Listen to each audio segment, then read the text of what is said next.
Hi friends, hello, welcome to Crazy voice. இன்னைக்கு நம்ம பார்க்க போகிறது ஒரு அமானுஷ்ய நாவல் தான். வாங்க கதைக்குள்ளே போகலாம். பகுதி 1. கோவலம் சாலையில் கார் மிதந்து கொண்டிருந்தது. ஸ்டேரியோவில் மடோட்னா. பாஸ்கர் ரேஸ்மாவின் தோலை தழுவி இருந்தான். கடற்காற்றின் குளுமை, ரேஸ்மாவின் இளமை, நரம்பை சீண்டும் இசை, அபவ் ஆல் தனிமை. சிகரெட்டை பொருத்தினான். பிடுங்கி எறிந்தாள். பாவி சர்வாதிகாரி, திஸ் இஸ் டூ மச். என்னம்மா குளிருது? ஐ ரேர்லி நீட் எ சிகரெட். முடியாது ப்ளீஸ். கெஞ்சினாலும் முடியாது. இன்னைய கோட்டா ஓவர். சிகரெட்டுக்கு ரேஷனா? எஸ். பெண் என்னும் மாய பிசாசு. ஆமா, உனக்கு விஸ்கி ஊத்தி கொடுத்து டின் டின்னா சிகரெட் பத்த வச்சு வெளியே கூட்டிட்டு போய் காட்டுனா பொண்ணு தெய்வம் ஆயிடுவா இல்லையா? நிச்சயமா கோவில் கட்டி கும்பாபிஷேகம் பண்ணுவேன். போடா, மெட்ராஸ் தமிழ்ல திட்டுவேன். உன்னோட ஹெல்த் எனக்கு முக்கியம். இனிமே நாளைக்கு பொழுது வெடிகிற வரைக்கும் சிகரெட் பிடிக்க கூடாது. இதை சொல்ல நீ யாரு? உனக்கு என்ன அதிகாரம்? நான் உன்னோட மனைவி. அது கல்யாணத்துக்கு அப்புறம். இப்போ நீ யாரு? உன்னோட உட்பி. Maybe, but what? மேபியா? உனக்கு என்ன திமிரு? ஐ கான் பேர் இட். அப்போ நீ என்ன சின்சியரா லவ் பண்ணல? சின்சியரா தான் லவ் பண்றேன். நீ கேள்விப்பட்டது இல்லையா? செலக்ட் 4, லவ் 3, சூஸ் 2, மேரி 1. அப்போ இன்னும் 2 கழுதைகளை பண்ற. ஆமா, மொத்தம் 3 கழுதைக. அப்போ நம்ம காதல் ஜஸ்ட் 33%. 33.33. Stop the car. எதுக்கு? இறங்க போறேன். இந்த அத்துவானத்துல இறங்கி என்ன செய்வேன்? பஸ் பிடிச்சு மெட்ராஸ் போவேன். போய் சாவேன். தற்கொலையா? ஆமா. வெல்கம். அதுக்கு ஏன் டிக்கெட் எடுத்து மெட்ராஸ் போகணும்? இந்த பரந்த கடற்கரையை உபயோகப்படுத்திக்க முடியுமான்னு பாரு. ஏக் தூ ஜே கேலியவா? இல்ல, மரோ சரித்திரா. சாவலையும் ஜோடி தான். உன்னை விட்டுட்டு போறதா இல்ல. அப்போ இந்த லொகேஷன் வேணாம். குறிஞ்சி நிலத்துக்கு போயிடுவோம்.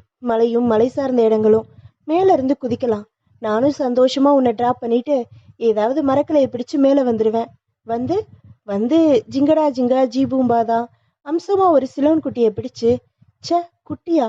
அது என்ன வர்ணனை? ரவுடித்தனமா? தப்பா புரிஞ்சுக்கிட்டேயே. குட்டினா ஸ்மால் கேர்ள். ரேவதி மாதிரி சிக்குன்னு. உன்னை செவில்ல அறையணும். முதட்டால அரைஞ்சிரு. கார் மூட்டுக்காடு ஏரியின் அருகே நின்றது. இறங்கினான். இறங்கினாள். மனசுல இவ்வளவு ஆசையா? நீ உண்மையிலேயே யோகி? நான் இப்ப சந்தேகப்படுறேன். எல்லாம் ஐஸ் ஃபார் ஃபன். உண்மையிலேயே நான் ஐஎஸ்ஐ யோகியன். போட்டிங் போகலாமா? அப்புறமா? இப்போ என்ன செய்யலாம்?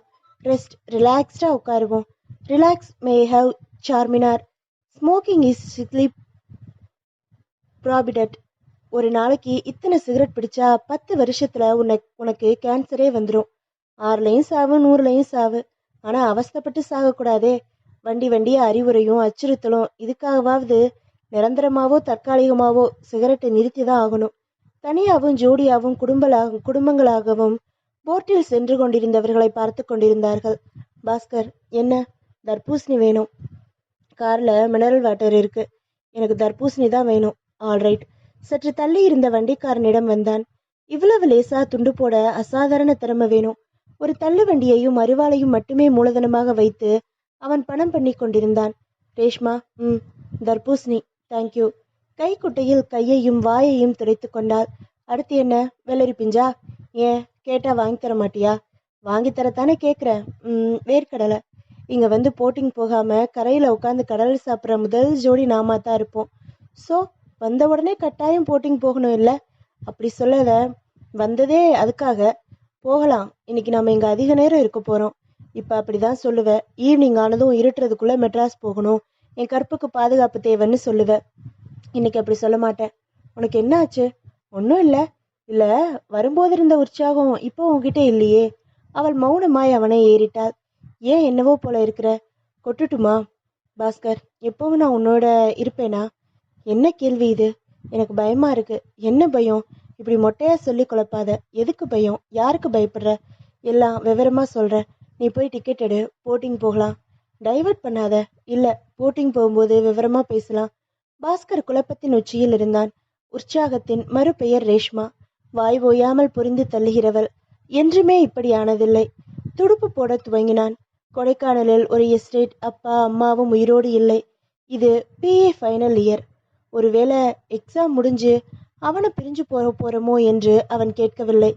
அவளாகவே சொல்லட்டும் என்று அமைதியாக துடுப்பு போட்டு கொண்டிருந்தான். பாஸ்கர், இன்னும் 5 நாள்ல நான் ஊருக்கு போறேன். தெரியும். அதுக்கப்புறம் நம்ம எப்போ சந்திக்க போறோம்? அடுத்த ஜென்மத்துல. பாஸ்கர், என்று பதறினாள். என்னாச்சு உனக்கு? இப்ப என்ன சொல்லிட்ட? வழக்கம் போல ஜோவியலா சொன்னது நீ இத்தனை சீரியஸா எடுத்துக்கிட்ட? கார்ல வரும்போது நீ கூட தான் சூசைட் பண்ணிக்க போறேன்னு மிரட்டின. நான் இப்படி பதறலையே. அது நிஜமில்லைன்னு உனக்கு தெரியும். இது நிஜமாயிடுமோன்னு தான் பயப்படுறேன். ஏன்? Because my day has counted. உடம்புக்கு ஏதாவது? அதெல்லாம் ஒன்றும் இல்லை, ஹெல்த்தியாக தான் இருக்கேன். அப்புறம் இது என்ன அர்த்தமில்லாத பேச்சு? எங்கள் அம்மாவை நான் சின்ன வயசுலேயே பறி கொடுத்துட்டேன். அப்பா தான் எனக்கு எல்லாமா இருந்தவர். எனக்கு நல்லா நினைவு இருக்கு. என்னுடைய 8வது வயசுல அப்பா என்னை அழைச்சிட்டு மெட்ராஸ் வந்தாரு. அவரோட எங்கள் பாட்டியும் சித்தப்பாவும் இருந்தாங்க. பாட்டி ரொம்ப சென்டிமெண்டல். தேவதானப்பட்டி மண்ணில் தான் எங்கள் தாத்தா அம்மா ஆளுங்கள் எல்லாம் தங்கி இருக்கிறதா ஃபீல் பண்ணா. அப்பதான் பிடிவாதமா அப்பா இங்க கடந்து பிழைக்க முடியாதுன்னு புறப்பட்டாரு. பாஸ்கர் ஆச்சரியத்துடன் அவளையே பார்த்து கொண்டிருந்தான். ஏதோ அமானுஷ்யத்தால இயக்கப்படுவதைப் போல அவள் எங்கோ வெறித்தபடி சொல்லிக் கொண்டிருந்தாள். அப்பாவும் சித்தப்பாவும் நல்ல உழைப்பாளிகள். கூர்மையான அறிவும் இருந்தது. மேஸ்திரியா வாழ்க்கையை துவங்கி 5 வருஷத்துல கான்ட்ராக்டர் ஆனாரு. ஃபைனான்ஸ், லாரி, டாக்ஸின்னு வேகமா பிசினஸ் டெவலப் பண்ணாரு. அழுதாள். பாஸ்கர் துடுப்பை அசைத்தபடி அவளையே பார்த்து கொண்டிருந்தான். உடனடி ஆறுதல் பலன் தராது. மௌனத்தில் 2 நிமிடங்கள் கரைந்து போன பின், ரேஷ்மா அழாத, மனசை தேத்திக்கோ.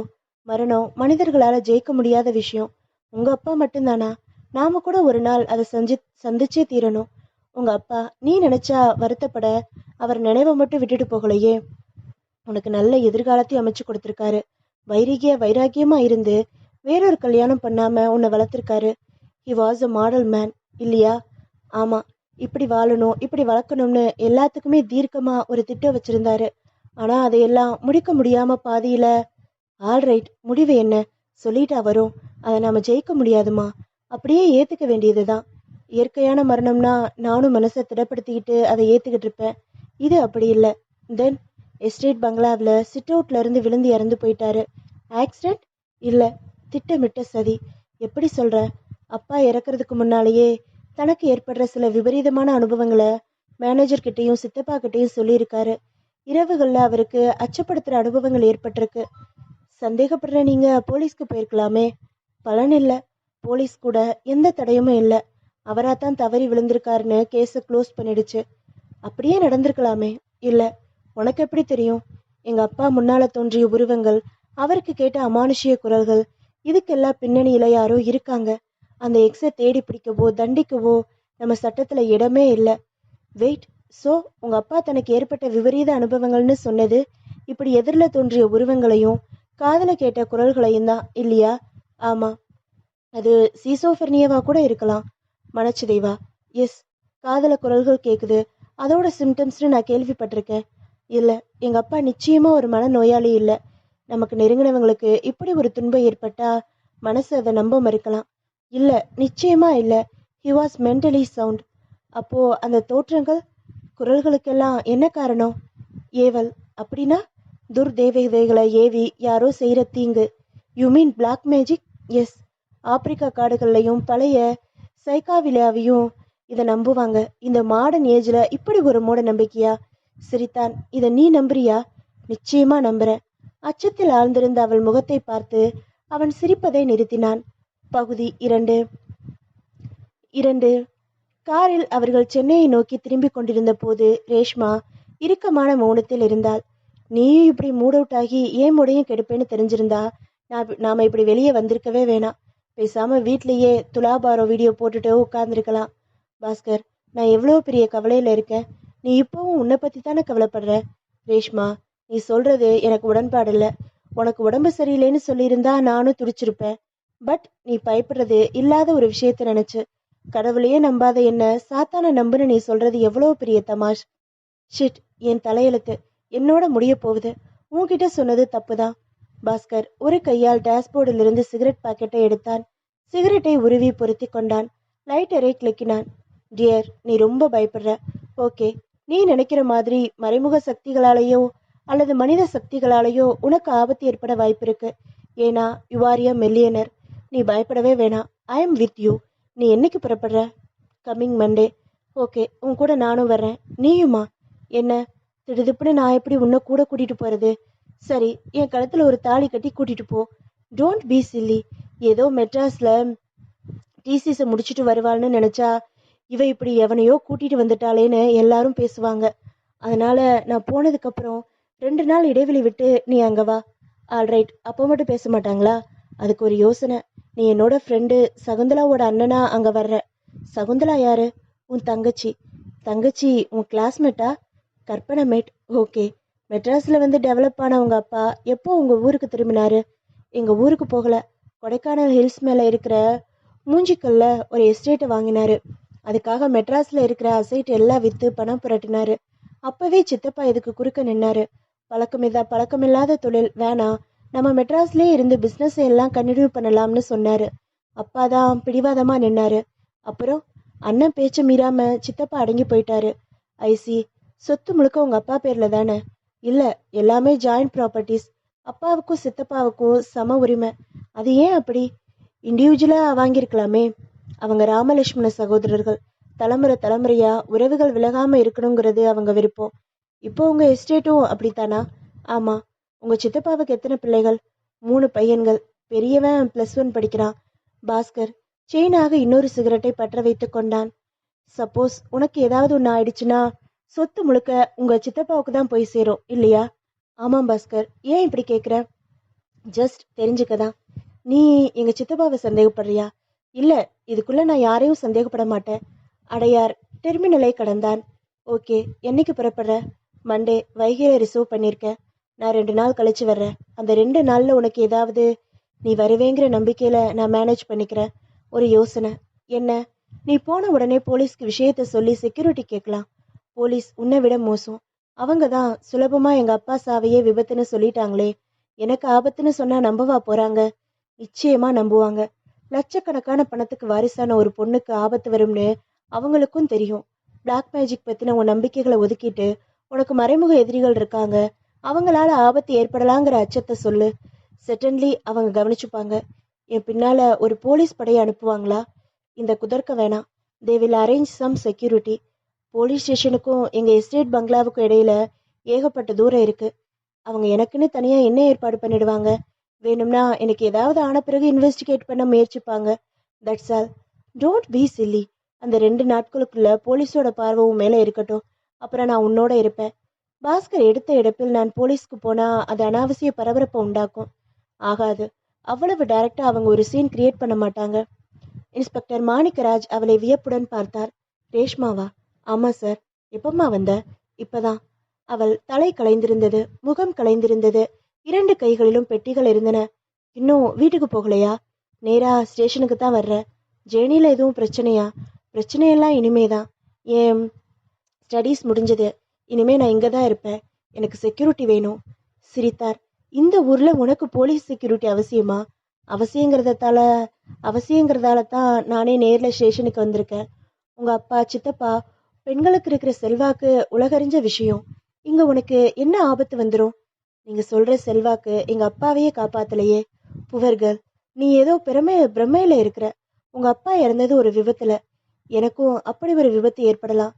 சிரித்தார். ஆல்ரைட், உனக்கே தைரியம் வந்து போதும்னு சொல்ற வரை பாதுகாப்பு கொடுக்கறேன். வெளிப்படையா வேணாம். ஓகே, பெட்ரோல் வரும்போது உங்க வீட்டு மேல, உன் அறை மேல ஒரு கண்ணு வைக்க சொல்ற. போதுமா? இல்ல பகல்லையும்? போதும். ரிட்டனா ஏதாவது எழுதி தரணுமா? அவசியம் இல்லை. அப்போ நான் வர்றேன். புறப்பட்டாள். நான் கருப்புசாமி பேசுறேன். யாரு? நான் இன்ஸ்பெக்டர் மாணிக்கராஜு பேசுறேன். கொஞ்சம் நேரம் முன்னால உங்க அண்ணன் பொண்ணு வந்தாங்க. ரேஷ்மாவா? ஆமா. மெட்ராஸ்ல இருந்து வந்துட்டாளா?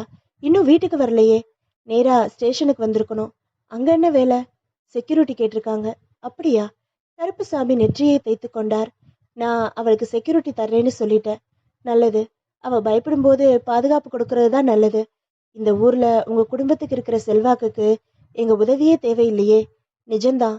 ஏதோ அதுவும் மனசுக்கு ஒரு ஆறுதல். அவங்க அப்பாவை போல இவங்களும் ரொம்ப பயப்படுறாங்க. இப்பவே ஒரு டாக்டர் கிட்ட காட்டுங்க. ஆகட்டும். அப்ப நான் வச்சிடுறேன். கருப்புசாமி போனை வைத்துவிட்டு சற்று நேரம் அசையாமல் நின்றார்.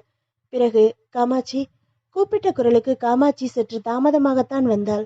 மிகவும் பாரியான சரீரம், கடுமையான சரீரம், உருண்ட முகம், உள்ளடங்கிய கண்கள், குறுகலான நெற்றி, தேர் மாதிரி வருவதற்கு சற்று நேரமாகியது. என்னங்க? ரேஷ்மா வந்துட்டா. எங்க? சுற்றும் முற்றும் பார்த்தாள். இன்னும் வீட்டுக்கு வரல. போலீஸ் ஸ்டேஷன்ல இருந்து ஃபோன் வந்தது. போலீஸ் ஸ்டேஷன்ல இருந்தா? என்னாச்சு? ஒன்றும் ஆகலை. ஊரில் கால் வச்சதும் நேராக ஸ்டேஷனுக்கு போய் எனக்கு பாதுகாப்பு தரணும்னு கேட்டிருக்கா. எதுக்கு பாதுகாப்பு? அப்பாவை போலவே தனக்கும் ஏதாவது ஆயிடும்னு பயப்படுறா போல. பகுதி 3. ரேஷ்மா வீட்டிற்கு வந்த பொழுது கருப்புசாமியும் அவரின் மனைவியும் உற்சாகமாகவே வரவேற்றார்கள். ரேஷ்மா குளித்துவிட்டு திரும்பிய பொழுது கருப்புசாமி அவளுக்காக டைனிங் டேபிளில் காத்திருந்தார். காமாட்சி, ரேஷ்மா வந்தாச்சு, ரெடிங்க. குரலை தொடர்ந்து அவள் வந்தாள். அவனை தொடர்ந்து அப்பு வந்தான். இருவரின் கைகளிலும் ஏராளமான உணவு வகைகள். இன்னைக்கு என்ன விசேஷம் என்றான் அப்பு. நீங்க வந்ததுதாம்மா விசேஷம். அது சரி, அதுக்காக இவ்வளவு ஐட்டம்ஸா? சாப்பிடுங்கம்மா, ஹாஸ்டல்ல நாக்கு செத்துருக்கோம். நீ இப்ப அதுக்கு உயிர் கொடுக்க போறியா? அப்படி இல்லம்மா, ருசியா சமைச்சிருக்க. காமாட்சியும் அப்புவும் போட்டி போட்டுக்கொண்டு பரிமாறினார்கள். சோறும் குழம்பும் ஆவி பறக்கும் சூட்டில் இருந்தன. அப்புவின் முன்னுரைக்கு பதில் பழுதில்லாமல் அலாதி ருசி இருந்தது. நல்லா இருக்காமா? இருக்கு அப்பு. உன்னை எங்கிருந்து பிடிச்சாங்க? அதற்கு அவன் பதில் சொல்லவில்லை. கருப்புசாமி தான் சொன்னார். அவனுக்கு பூர்வீகம் மெட்ராஸ். அண்ணன் தான் இவனை பிடிச்சு போட்டாரு. பொருத்தமான ஆள் தான். ஒரிஜினல் முனியாண்டி விலாசம் நடத்துற அளவுக்கு திறமை. ரொம்ப புகழாதீங்க சித்தப்பா. முதலாளியா லட்சணமா வேலை வாங்குங்க. முடியாதுமா, உங்க அப்பா அவனை ரொம்ப செல்லமா வச்சிருந்தாரு, பிள்ளை மாதிரி. அதனால நாமளும் அப்படித்தான் வச்சிருக்கணும். பரவாயில்ல சார், அவங்க ஆசைப்படுற மாதிரி என்ன நீங்க திட்டலாம். அப்பா அம்மா திட்டுறது இல்லையா, அந்த மாதிரி எடுத்துக்கிற. பாத்தியாமா, நாம இவனை கோவிக்கவே முடியாது. ரேஷ்மா ஊஞ்சலில் படுத்திருந்தாள். ஒரு காலை உந்தி ஊஞ்சலை அசைத்து கொண்டிருந்தாள். நீ ரெஸ்ட் எடுத்துக்கோமா, நான் போய் நம்ம மேனேஜரை பார்த்துட்டு வந்துடுறேன். எனக்கு போர் அடிக்குது சித்தப்பா, நானும் வர்றேனே. வரலாம், நல்ல நாளா பார்த்து நீ ஆஃபீஸில் காலெடுத்து வைக்கலாமே. அஃபிஷியலாக வரல சித்தப்பா, ஜஸ்ட் போர் அடிக்காம இருக்கத்தா. சிரித்தார். மெட்ராஸ்லேயே வளர்ந்த பொண்ணாச்சே, இந்த தனிமை ஒத்து வராதுன்னு எனக்கு தெரியும். அதுக்காக வேற ஏற்பாடு பண்ணியிருக்கேன். என்ன, உன்னோட ரூம்ல போய் பாரு, தெரியும். புத்தகங்களை வாங்கி குமிச்சிட்டிங்களா? அது மட்டும் இல்லை, 3 மொழியிலையும் ஏராளமான கேசட்டுகள் இருக்கு. அது இல்லாம ஆடியோ கேசட்டும் வச்சிருக்கேன். சந்தோஷமா பொழுத ஓட்டலாம். சாயங்காலமும் ராத்திரியும் அதெல்லாம் உதவும். தூக்கம் வர்ற வரைக்கும் என்ன செய்யறது? உன் பிடிவாதத்தை ஜெயிக்க முடியாது. வா போகலாம். தேங்க்யூ சித்தப்பா. வெளியே வந்தார்கள். சித்தப்பா ஜீப்பை ஸ்டார்ட் செய்தார். எஸ்டேட் அலுவலகத்துக்கு வந்து இறங்கினார்கள். அடடே, பாப்பாவா என்றவன் கருப்புசாமியை வணங்கினான். என்ன மாரப்பா? மேனேஜரை பார்த்துட்டு திரும்புற. ஐயா, பாப்பா எப்போ வந்துச்சு? இன்னைக்குதான். அவன் ஒதுங்கி வெளிவிட்டான். உள்ளே நுழைந்தார்கள். குட் ஈவினிங் சார் என்றபடி நாற்காலியில் இருந்து எழுந்து வந்தான் ராமதுரை. Good evening. ராமதுரை 27வது வயதில் இருந்தான். சிவந்த மீசை, முற்றிலும் அளிக்கப்பட்ட மெழுகு முகம், கல்லாக இறுகிய உடம்பு. கருப்புசாமி நாற்காலியில் அமர்ந்தார். உட்கார் ரேஷ்மா. உட்கார்ந்தாள். இவர்தான் நம்ம மேனேஜர் ராமதுரை. முன்பு திருமலசாமி அங்கிள் இருந்தாரு, அவர் வேலையை விட்டு நின்றுட்டாருமா. அப்புறம்தான் இவரை சேர்த்தோம். யங்ஸ்டர்னாலும் ரொம்ப பொறுப்பானவர். ராமதுரை வெக்கப்பட்டான். மேனேஜர், இது ரேஷ்மா, எங்க அண்ணன் பொண்ணு, இந்த எஸ்டேட்டோட இன்னொரு முதலாளி. ஹலோ. ஹலோ. ரேஷ்மாவுக்கு உள்ளுணர்வாக அவனிடம் ஏதோ தப்பாக தெரிந்தது. ரேஷ்மா அவனை அந்த முதல் சந்திப்பிலேயே வெறுக்க துவங்கினாள். மாரப்பா. ராமதுரையின் குரல் கேட்ட அடுத்த வினாடியே மாரப்பன் உள்ளே வந்தான். சார், டீ கொண்டு வா. மாரப்பன் போனவுடன் கருப்புசாமியும் ராமதுரையும் எஸ்டேட்டை பற்றி பேச துவங்கினார்கள். ரேஷ்மா அதில் கவனம் செலுத்தாமல் ஜன்னலுக்கு வெளியே விரிந்து கிடந்த பசுமை பரப்பை வெறித்து கொண்டிருந்தாள். உங்க கவனம் இங்கே இல்லையே என்றான் ராமதுரை. இப்ப எனக்கு எதெல்லாம் தெரியாது. நடுநடுவே கவனிச்சுட்டா போதும். ஒரே மாசத்துல நீங்க எக்ஸ்பர்ட்டா ஆயிடுவீங்க. கருப்புசாமி குறுக்கிட்டார். மேனேஜர், இப்ப ஒன்றும் அவசரம் இல்லை. சும்மா போர் அடிக்குதுன்னு சொன்னதால கூட்டிட்டு வந்தேன், அவ்வளவுதான். நீங்க தான் வயசாயிடுச்சு, இனி பொறுப்புகளை சுமக்க முடியாது, தோல் மாத்தி ஆகணும்னு சொன்னீங்க. பள்ளிக்கூடம் போற உங்க பிள்ளைகளை நினைச்சு நீங்க அதை சொல்லியிருக்க முடியாது. எல்லாம் சரி, ரேஷ்மா தன்னுடைய ஜாயிண்ட் ரெஸ்பான்சிபிலிட்டியை ஏத்துக்க போறா. ஆனா இப்ப இல்ல, வர்ற வெள்ளிக்கிழமை நாள் நல்லா இருக்கு, அன்னைக்கு ஆரம்பிக்கலாம். ஐசி என்றான் ராமதுரை. டீ வந்தது. ராமதுரையும் கருப்புசாமியும் கருஞ்சாயா குடித்தார்கள். அவளுக்கு மட்டும் மிதமாக பால் கலந்து கொண்டு வரப்பட்டிருந்தது. நீ வீட்டுக்கு போறியாமா? மாரப்பனை துணைக்கு அனுப்பி வைக்கிறேன். நீங்க? நானும் மேனேஜரும் எஸ்டேட்டை சுத்திட்டு வந்துடுறோம். நானும் வர்றேனே. இல்லம்மா, இன்டீரியரா சுத்தி பார்த்துட்டு வர ராத்திரி ஆகும். வந்ததும் வராததுமா உனக்கு அந்த சிரமம் வேணாமா? சற்று தயங்கினாள். மாரப்பன் சொன்னான். ஐயா சொல்றது வாஸ்தவமா? நீங்களும் சேர்ந்து சுத்தி பார்க்கணும்னு தீர்மானிச்சிருந்தா 2 மணி நேரம் முன்னால புறப்பட்டுருக்கணும். இப்ப சரி வராது. வாங்கம்மா, வீட்டுக்கு போகலாம். மாரப்பா, பத்திரம். கருப்புசாமி ராமதுரை பின்தொடர ஜீப்புக்கு போனான். ஸ்டார்ட் செய்து புறப்படும் பொழுது அவளை நோக்கி தலையசைத்தார். போகலாமா? மாரப்பன், சித்தப்பாவும் மேனேஜரும் தினமும் இப்படி எஸ்டேட்டை சுற்றி பார்ப்பாங்களா? தினம்தான் போவாங்க. ஆனால் வேலை நடக்கிற இடங்களுக்கு மட்டும்தான் போவாங்க. மற்ற இடங்களுக்கு போக மாட்டாங்க. ஆனால் மாதத்தில் 4-5 நாள் எல்லா இடத்துலையும் சுற்றி பார்த்துட்டு தான் வருவாங்க. இன்னைக்கு எப்படி? இன்னைக்கு எல்லா இடமும் சுற்றி சுற்றி போகிறதா தான் மேனேஜர் சொன்னார். ரேஷ்மா மாரப்பனையை பார்த்து கொண்டிருந்தாள். சற்று குட்டை, மினுமினுப்பான கருப்பு, நீல முகம், நெற்றி சுருக்கம், நாகூர் காடாவை போல் முகவாயின் நுனியில் ஒரு தாடி, காக்கி பேண்ட், சட்டை அணிந்து மேலே ஸ்வெட்டர் போட்டிருந்தான். மப்ளரை வாகாக சுற்றி வைத்திருந்தான். வலக்கையில் கேசியோ நேரம், இடக்கையில் நீலம் பதித்த மோதிரம். அம்மா, நம்ம புறப்படலாமா? என்ன அவசரம்? இப்பவே புறப்பட்டா வெரசெல்லாம் நடக்க வேணாம். நீங்க நிதானமா அக்கம் பக்கம் பார்த்துக்கிட்டே நடந்து வரலாம். சரி, கிளம்புவோம். அடர்ந்த பசுமைக்கு நடுவே அவர்கள் நடந்தார்கள். மாரப்பா, அம்மா, நம்ம எஸ்டேட் எப்படி நடக்குது? என்ன கேட்குறீங்கன்னு எனக்கு புரியலம்மா. நம்ம எஸ்டேட் லாபகரமாக இருக்கான்னு கேட்குறேன். லாபத்துக்கு என்னம்மா பஞ்சம்? மண்ணை நம்பினா ஏமாற வேண்டிய அவசியமே இல்லை. நிச்சயமாக லாபந்தாம்மா. மண்ணும் மழையும் கூட ஏமாத்துறது இல்லையா? உண்டுமா. ஆனால் இந்த கொடைக்கானல் ஏமாத்துறதே இல்லை. ஏன் கேட்டேன்னா, அப்பாவும் சித்தப்பாவும் அனுபவம் இல்லாமல் இந்த ஃபீல்டில் நுழைஞ்சாங்க. அம்மா, ஐயாங்க சாதாரணமானவங்க இல்லை. தொட்டதெல்லாம் தொடங்கும். அப்பாவோட பழகிருக்கியா? என்னம்மா இப்படி கேட்டுட்டீங்க? பெரிய ஐயாவும் உங்களை மாதிரி தான். பேதம் பார்க்காம சகஜமாக பழகுவாங்க. நல்லா பேசுவாங்க. எத்தனையோ நாள் அவங்களோட ஜீப்பில் போயிருக்கேன். சில நேரம் ஜீப்பை ஆஃபீஸ்லேயே நிறுத்திட்டு நடந்தே வீட்டுக்கு போவாங்க. நானும் அவங்க கூட போவேன். இவ்வளவு ஏன்? சட்டென்று மாரப்பனின் பேச்சு நின்றது. கழுத்தில் தொங்கிய மஃப்ளரின் நுனியால் கண்களை துடைத்து கொண்டான். என்ன மாரப்பா, ஏதோ சொல்ல வந்த? நினைச்சாலே வேதனையாக இருக்குதுமா. கடைசியாக ஐயா இறந்து போன அன்னைக்கு கூட ஐயாவோட நான் நடந்து போனேன். அதை இப்போ நினச்சாலும் கண்ணீர் வருது. அப்போது இறந்து போன அன்னைக்கு நீ அப்பாவோட பேசியிருக்க. ஆமாம்மா. அப்படி பேசும்போது அவர்கிட்ட வழக்கத்துக்கு மாற ஏதாவது தென்பட்டதா? புரியலையேம்மா. அதாவது மனசு வெறுத்து போன மாதிரியோ, எதுக்காகவோ பயந்த மாதிரியோ, இல்லை தனக்கு ஆபத்து வரும்னு எதிர்பார்த்த மாதிரியோ ஏதாவது பேசினாரா? அன்னைக்கு எதுவும் அப்படி சொல்லலம்மா. ஆனால் முன்னால் சில சந்தர்ப்பங்கள் தன்னை ஏதோ ஒன்று மிரட்டுது, ராத்திரியில் கோரமான உருவம் கண்ணில் படுது, திடீர்னு துர்கந்தம் வீசுதுன்னு சொல்லியிருக்காரு. தான் உயிருக்கு ஆபத்து ஏற்படலான்னு சொல்லியிருக்காரு. அது ஏன், என்னன்னு நீங்கள் தெரிஞ்சுக்கலையா? அம்மா, நான் 20 வருஷமாக இந்த எஸ்டேட்டில் இருக்கேன். இதுவரை முதலாளிங்க 3 பேர் மாறியாச்சு. நான் மாறலை.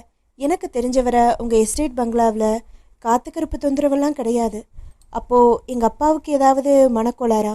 இல்லை. பின்ன ரொம்ப அறிமுகம் இல்லாமல் தொழிலில் இறங்கி அவர் இவ்வளவு வெற்றி அடைஞ்சதை சகிக்க முடியாத யாரோ அவருக்கு தொல்லை கொடுத்துருக்காங்க. என்ன தொல்லை? மாந்திரிகம்தான். அப்பா தற்செயலாக விழுந்து இறந்துருக்கணும்னு தானே போலீஸ் சொல்கிறாங்க. அவங்க வெட்ட வெளிச்சமாக மாந்திரிகத்தை ஒத்துக்குவாங்களா? உனக்கு தெரிஞ்சு அப்பா இதுக்கு ஏதாவது பரிகாரம் பண்ணியிருக்காரா? ஐயா சந்தேகப்பட்டு சொன்னதால் நான் வெட்டுக்காளியம்மன் கோவில் பூசாரியை போய் பார்த்து ஏற்பாடு பண்ணேன். அவர் ஐயாவை அழைச்சிட்டு வர சொன்னார். அப்பா போனாரா? முதல்ல பூசாரி இங்கே அழைச்சிட்டு வா, வேண்டிய வசதி செஞ்சு கொடுத்துருவோம்னாரு. அப்புறமா அவரே நம்ம இப்படி சந்தேகப்படுறது கூட யாருக்கும் தெரிய வேணாம், நாமளே போய் பார்த்துட்டு வருவோம்னு ப்ளஸர் கார்லேயே போனோம். பழைய மேனேஜர் ஐயாவை தவிர ஒருத்தருக்கும் தெரியாது. சித்தப்பாவுக்கு தெரியாது. ஐயா யார்கிட்டையும் சொல்லலை, என்னையும் சொல்ல வேணாம்னுட்டாரு. ரேஸ்மா சற்று யோசனையில் ஆழ்ந்தாள். மாரப்பனை தொடர்ந்தான். பூசாரி வெற்றிலையில் மை போட்டு பார்த்தாரு. நிச்சயமாக உங்கள் மேலே ஒரு துர்தேவதையை ஏவி விட்டுருக்காங்கன்னாரு. ஐயா அதுக்கு என்ன பரிகாரம்னு கேட்டாரு. பூசாரி காளி பூஜை செஞ்சு அதை திருப்பிடலாம்னு சொன்னார். வர அமாவாசை அன்னைக்கு அதை வச்சுக்கலான்னு சொன்னார். என்னென்ன பொருட்களை வாங்கணும், எதை எதை சேகரம் பண்ணி வச்சுக்கணும்னு ஒரு லிஸ்ட்டு போட்டு கொடுத்தாரு. அந்த பூஜைக்கு அப்பா ஏற்பாடு பண்ணலையா? அமாவாசைக்கு முதல் நாள் தான் ஐயா இறந்துட்டாரு. மாரப்பன், மேனேஜர் திருமலசாமியை யார் வேலையை விட்டு நிறுத்தினது? யாரும் நிறுத்தலம்மா, அவராக தான் நின்றுட்டாரு. ஏன்? வயசாயிடுச்சு, இனிமே முன்ன மாதிரி வேலை செய்ய முடியாதுன்னு சொல்கிறாரு. அதுதான் நிஜமான காரணமா? அம்மா சும்மா சொல்லு. ராமதுரைக்கும் அவருக்கும் ஒத்து வரல. ராமதுரை அவருக்கு அப்புறம் தானே மேனேஜர் ஆனார். ஆமாம்மா, ஆனால் அவர் ஏற்கனவே 2 வருஷம் நம்ம எஸ்டேட்டில் சூப்பர்வைசராக இருந்தார். திருமலசாமி ஐயா அவர் வேலையில் ஏதோ தப்பு கண்டுபிடிச்சு எச்சரிக்கை செஞ்சார். ஆனால் ராமதுரை அதை மதிக்கலை. அதுக்கு அந்த ஆளை வேலையை விட்டு நிறுத்தியிருக்கலாமே. இவர் ஏன் வேலையை விட்டு போகணும்? செல்வாக்கு உள்ளவர் ராமதுரை. அவரை தன்னால் எதுவும் செய்ய முடியாதுன்னு தெரிஞ்சதால இவர் வேலையை விட்டு போயிட்டாரு. நம்ம எஸ்டேட்டில் ராமதுரைக்கு என்ன செல்வாக்கு? உங்கள் சித்தப்பா கிட்ட திருமலசாமி ஐயா புகார் பண்ணியிருக்காரு. ஆனால் அவர் ராமதுரைக்கு சப்போர்ட் பண்ணார். அதுக்கப்புறம் என்ன செய்ய முடியும்? வீட்டை நெருங்கியதும் மாரப்பன் உடை பெற்று கொண்டான். ரேஷ்மா வாயேன், தம்பிகளோட உட்காந்து சாப்பிட்டுடு. காமாட்சி வந்து அழைத்த போது இரவு 8. ஹாஸ்டலில் இதற்கும் முன்பே உணவருந்தி விடுவாள். அப்பொழுது பசி இருந்தது என்றாலும் சித்தப்பா வந்தாச்சா என்று கேட்டாள். இன்னும் வரல. வந்துடட்டுமே, அவருக்காக காத்திருக்கிறதுல பலன் இல்லை. என்னையே காத்திருக்காம நேரத்தோட சாப்பிட சொல்லியிருக்காரு. உனக்கு என்ன தலையெழுத்து? வா. இல்லை, லேட்டாக வந்து தனிமையில சாப்பிட அவருக்கு கஷ்டமா இருக்காதா? நீ சொல்றது சரி. அதுக்காக நாமளும் 10 மணிக்கு சாப்பிட்டா எல்லார் உடம்பும்ல கெட்டு போகும். நீ வா. தயங்கினாள். வாங்க அக்கா. சித்தப்பா, அவர் நடுராத்திரியில வருவாரு, நீங்க வாங்க. போனால் சாப்பிடும் பொழுது பேசக்கூடாது என்ற பொது விதியை ரேஷ்மா என்றுமே பின்பற்றுவதில்லை. ஹாஸ்டல் மெஸ்ஸில் சம வயது தோழிகளுடன் அரட்டை அடித்தபடி சாப்பிடுவது ஒரு சுகம். இது வேறு ரகம். சித்தப்பா பிள்ளைகள் ஸ்டாக்கில் இருந்த அறுவை ஜோக்குகளை மாற்றி மாற்றி சொல்ல அவளுக்கு புரை ஏறியது. இன்னைக்கு கோட்டை அவ்வளவுதான் என்றாள். காமாட்சி பிள்ளைகளை கடிந்து கொண்டாள். அவளை ஒழுங்கா சாப்பிட விடுங்கடா. அது என்ன ஓயாத பேச்சும் கும்மாளமோ? சாப்பிட்டு முடித்ததும் சற்று நேரம் பேசிக் கொண்டிருந்தார்கள். பிறகு குட் நைட். பிள்ளைகளுக்கு விடை கொடுத்துவிட்டு அவள் அறைக்கு வந்தாள். சற்று நேரத்தில் தூக்கம் கண்களை தொட்டது. விளக்கை அணைத்துவிட்டு படுக்கையில் சாய்ந்தாள். எப்பொழுது உறங்கினால் எவ்வளவு நேரம் எப்பொழுது விழிப்பு வந்தது என்பது தெரியாது. விழித்த போது சுவர்கோழியின் கிரீச் மட்டுமே. புதிய சூழலில் மீண்டும் உறக்கம் வரவில்லை. கண்கள் இருட்டுக்கு பழக்கப்பட்டு விட்டன. படுத்தபடியே அறைக்குள்ளே பார்வையை செலுத்தினாள். பார்வை ஜன்னலின் பக்கம் திரும்பிய போது அதிர்ந்து போனாள். இருளுக்கு போட்டியாக அது கருப்பாயிருந்தது. ஜன்னல் வெளியே அது யார் அல்லது என்ன? நின்றிருக்கிறதா, உட்கார்ந்திருக்கிறதா? எதுவுமே புலனாகவில்லை. சட்டென்று எழுந்து விளக்கை போட்டு பார்க்க வேண்டும் அல்லது கத்த வேண்டும். இரண்டுமே அவளால் முடியவில்லை. கால்களை யாரோ கட்டி இழுத்த மாதிரி எழ முடியவில்லை. நாக்கும் எழவில்லை.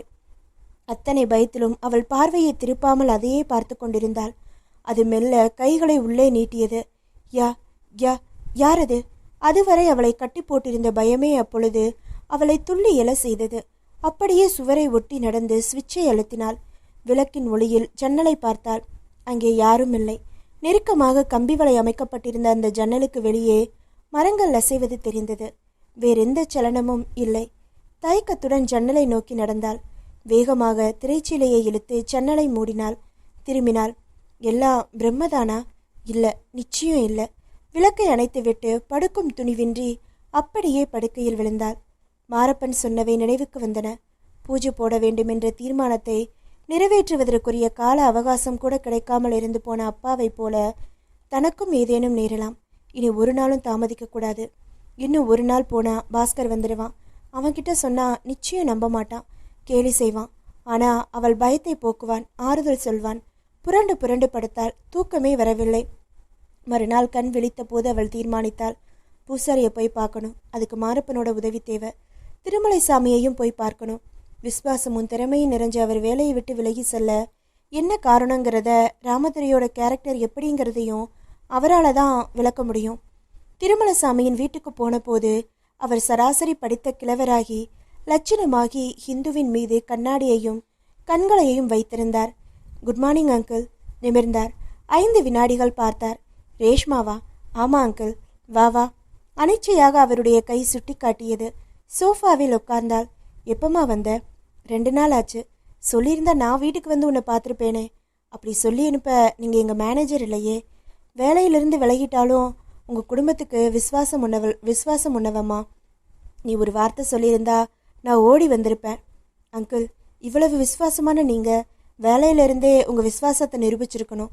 அப்பாவும் இல்லாத இந்த நேரத்தில் வேலையை விட்டுட்டு விலகி வந்திருக்கக்கூடாது. நாங்கள்லாம் இந்த எஸ்டேட் வளர்ச்சிக்கு உழைச்சவங்க, அதில் பெருமைப்பட்டவங்க. அழிவுக்கு பாடுபட என் மனசு இடம் கொடுக்கல. என்ன அழிவு?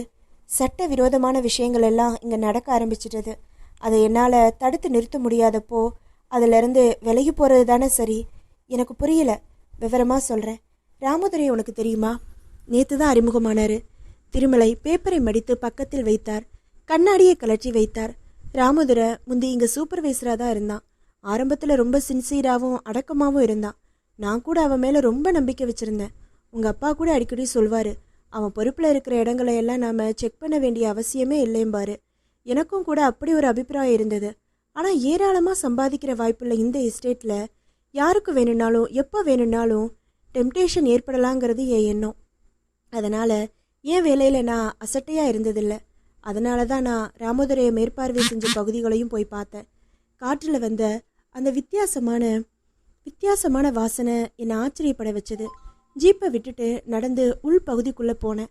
அங்கே ராமதுரை கஞ்சா செடிகளை பயிரிட்டு இருந்தான். நம்ம எஸ்டேட்டில் கஞ்சா செடிகளா? ஆமாம். எவ்வளவு சீரியஸான அஃபென்ஸ். நார்காட்டிக் கண்ட்ரோலுக்கு தெரிஞ்சா நம்மளை கிழிச்சு குப்பையாக்கி போட்டுடுவான். உங்கள் அப்பா பாடுபட்டு சிறுக சிறுக சேர்த்த கௌரவம் அந்தஸ்து எல்லாம் பாலாக போயிடும். அதனால தான் உடனடியாக இதை அவர் கவனத்துக்கு கொண்டு போனேன். அப்பாவுக்கு தெரிஞ்ச பிறகுமா அவன் நம்ம எஸ்டேட்டில் இருக்கான்? இல்லை, அவர் விஷயத்தை கேள்விப்பட்ட உடனே ஆடி போயிட்டாரு. அப்புறம் கொதிச்சாரு. ராமதுரையை கூப்பிட்டு திட்டினாரு. ஆட்களை கூப்பிடாம தானே உதைச்சாரு. அப்பவே அவன் சீட்டை கிழிச்சாரு. உடனே கிளம்பி போய் ராத்திரியோட ராத்திரியா அந்த கஞ்சா பயிர்களை எல்லாம் அழிச்சோம். திரும்பி வந்தப்போ ராமதுரை உங்கள் வீட்டு வாசல்லே பழியாக கிடந்தான். நீ இன்னும் ஒளியலையா? என் முன்னால் நிற்காத, எனக்கு வர்ற ஆத்திரத்துக்கு என் கையாலேயே உன்னை கொன்னுடுவேன்னாரு. அவர் காலை பிடிச்சு கதறினா. எங்கள் குடும்பம் பெருசு, 2 தங்கச்சிகளும் கல்யாணம் பண்ணணும், பொண்டாட்டி வேற முழுகாமல் இருக்கான்னு அழுதான். அப்பவும் உங்கள் அப்பா மனமே இறங்கலை, உறுதியாகத்தான் இருந்தார். பாவி, நான் தான் தப்பு பண்ணிட்டேன். அவள் உன்னிப்பாக கேட்டுக்கொண்டிருந்தாள். அவன் குற்றவாளிதான்னாலும் அவனோட குடும்பம் செதஞ்சு போகிறத நான் விரும்பலை. அதனால நானே அவனுக்கு வேலை தர சொல்லி உங்கள் அப்பா கிட்ட கெஞ்சினேன். என்னோட வேண்டுதலை மதித்து உங்கள் அப்பா அவனை திரும்பவும் வேலைக்கு எடுத்துக்கிட்டாரு. அதுதான் அவரும் நானும் செஞ்ச பெரிய தப்பு. ஏன், என்னாச்சு? திரும்பவும் வேலைக்கு வந்த அவன் ஆரம்பத்தில் ஒழுங்காதான் இருந்தான். ஒரு பிள்ளையும் சொல்ல இடமில்லாமல் ஒழுங்காக வேலையை செஞ்சான். உங்கள் அப்பா இறந்து போனதுக்கப்புறம்தான் அவன் திரும்பவும் தன்னோட பழைய தொழிலை ஆரம்பிச்சிட்டான். எனக்கு அதிர்ச்சியாக இருந்துச்சு, ஆத்திரமும் வந்துச்சு. என்ன இதெல்லாம்னு கத்துனேன். அவன் பதிலுக்கு கத்தலை, நிதானமாக பதில் சொன்னான். இதுதான் சார் பணப்பயிர். இந்த எஸ்டோடோட மொத்த சாகுபடியை விட இதுதான் அதிகமாக லாபம் தருதுன்னு சொன்னான். அதே தப்பை திரும்பவும் செஞ்சவனை நீங்கள் அப்போவே ஒழிச்சிருக்கணும். முயற்சி பண்ண முடியலை. ஏன், உங்கள் சித்தப்பா கிட்ட போய் விஷயத்த சொன்னேன். இது 2வது முறை. இனிமே அவனை இங்கே வச்சிருக்க கூடாதுன்னாரு. அதுக்கு அவர், இனிமே அந்த ஏரியாவை நானே நேரடியாக கவனிச்சுக்கிறேன், நீங்கள் அங்கே போக வேணான்னாரு. நானும் விஷயத்தை அவர் பொறுப்பில் விட்டாச்சுன்னு விலகிட்டேன். 1 வாரமாச்சு. ராமதுரை மேலே எந்த நடவடிக்கையும் எடுக்கப்படலை. சந்தேகப்பட்டேன்னா திரும்பவும் அங்கே போய் பார்த்தேன். ராமதுரையோட பணப்பெயர் எந்த சேதமும் இல்லாமல் அப்படியே இருந்துச்சு.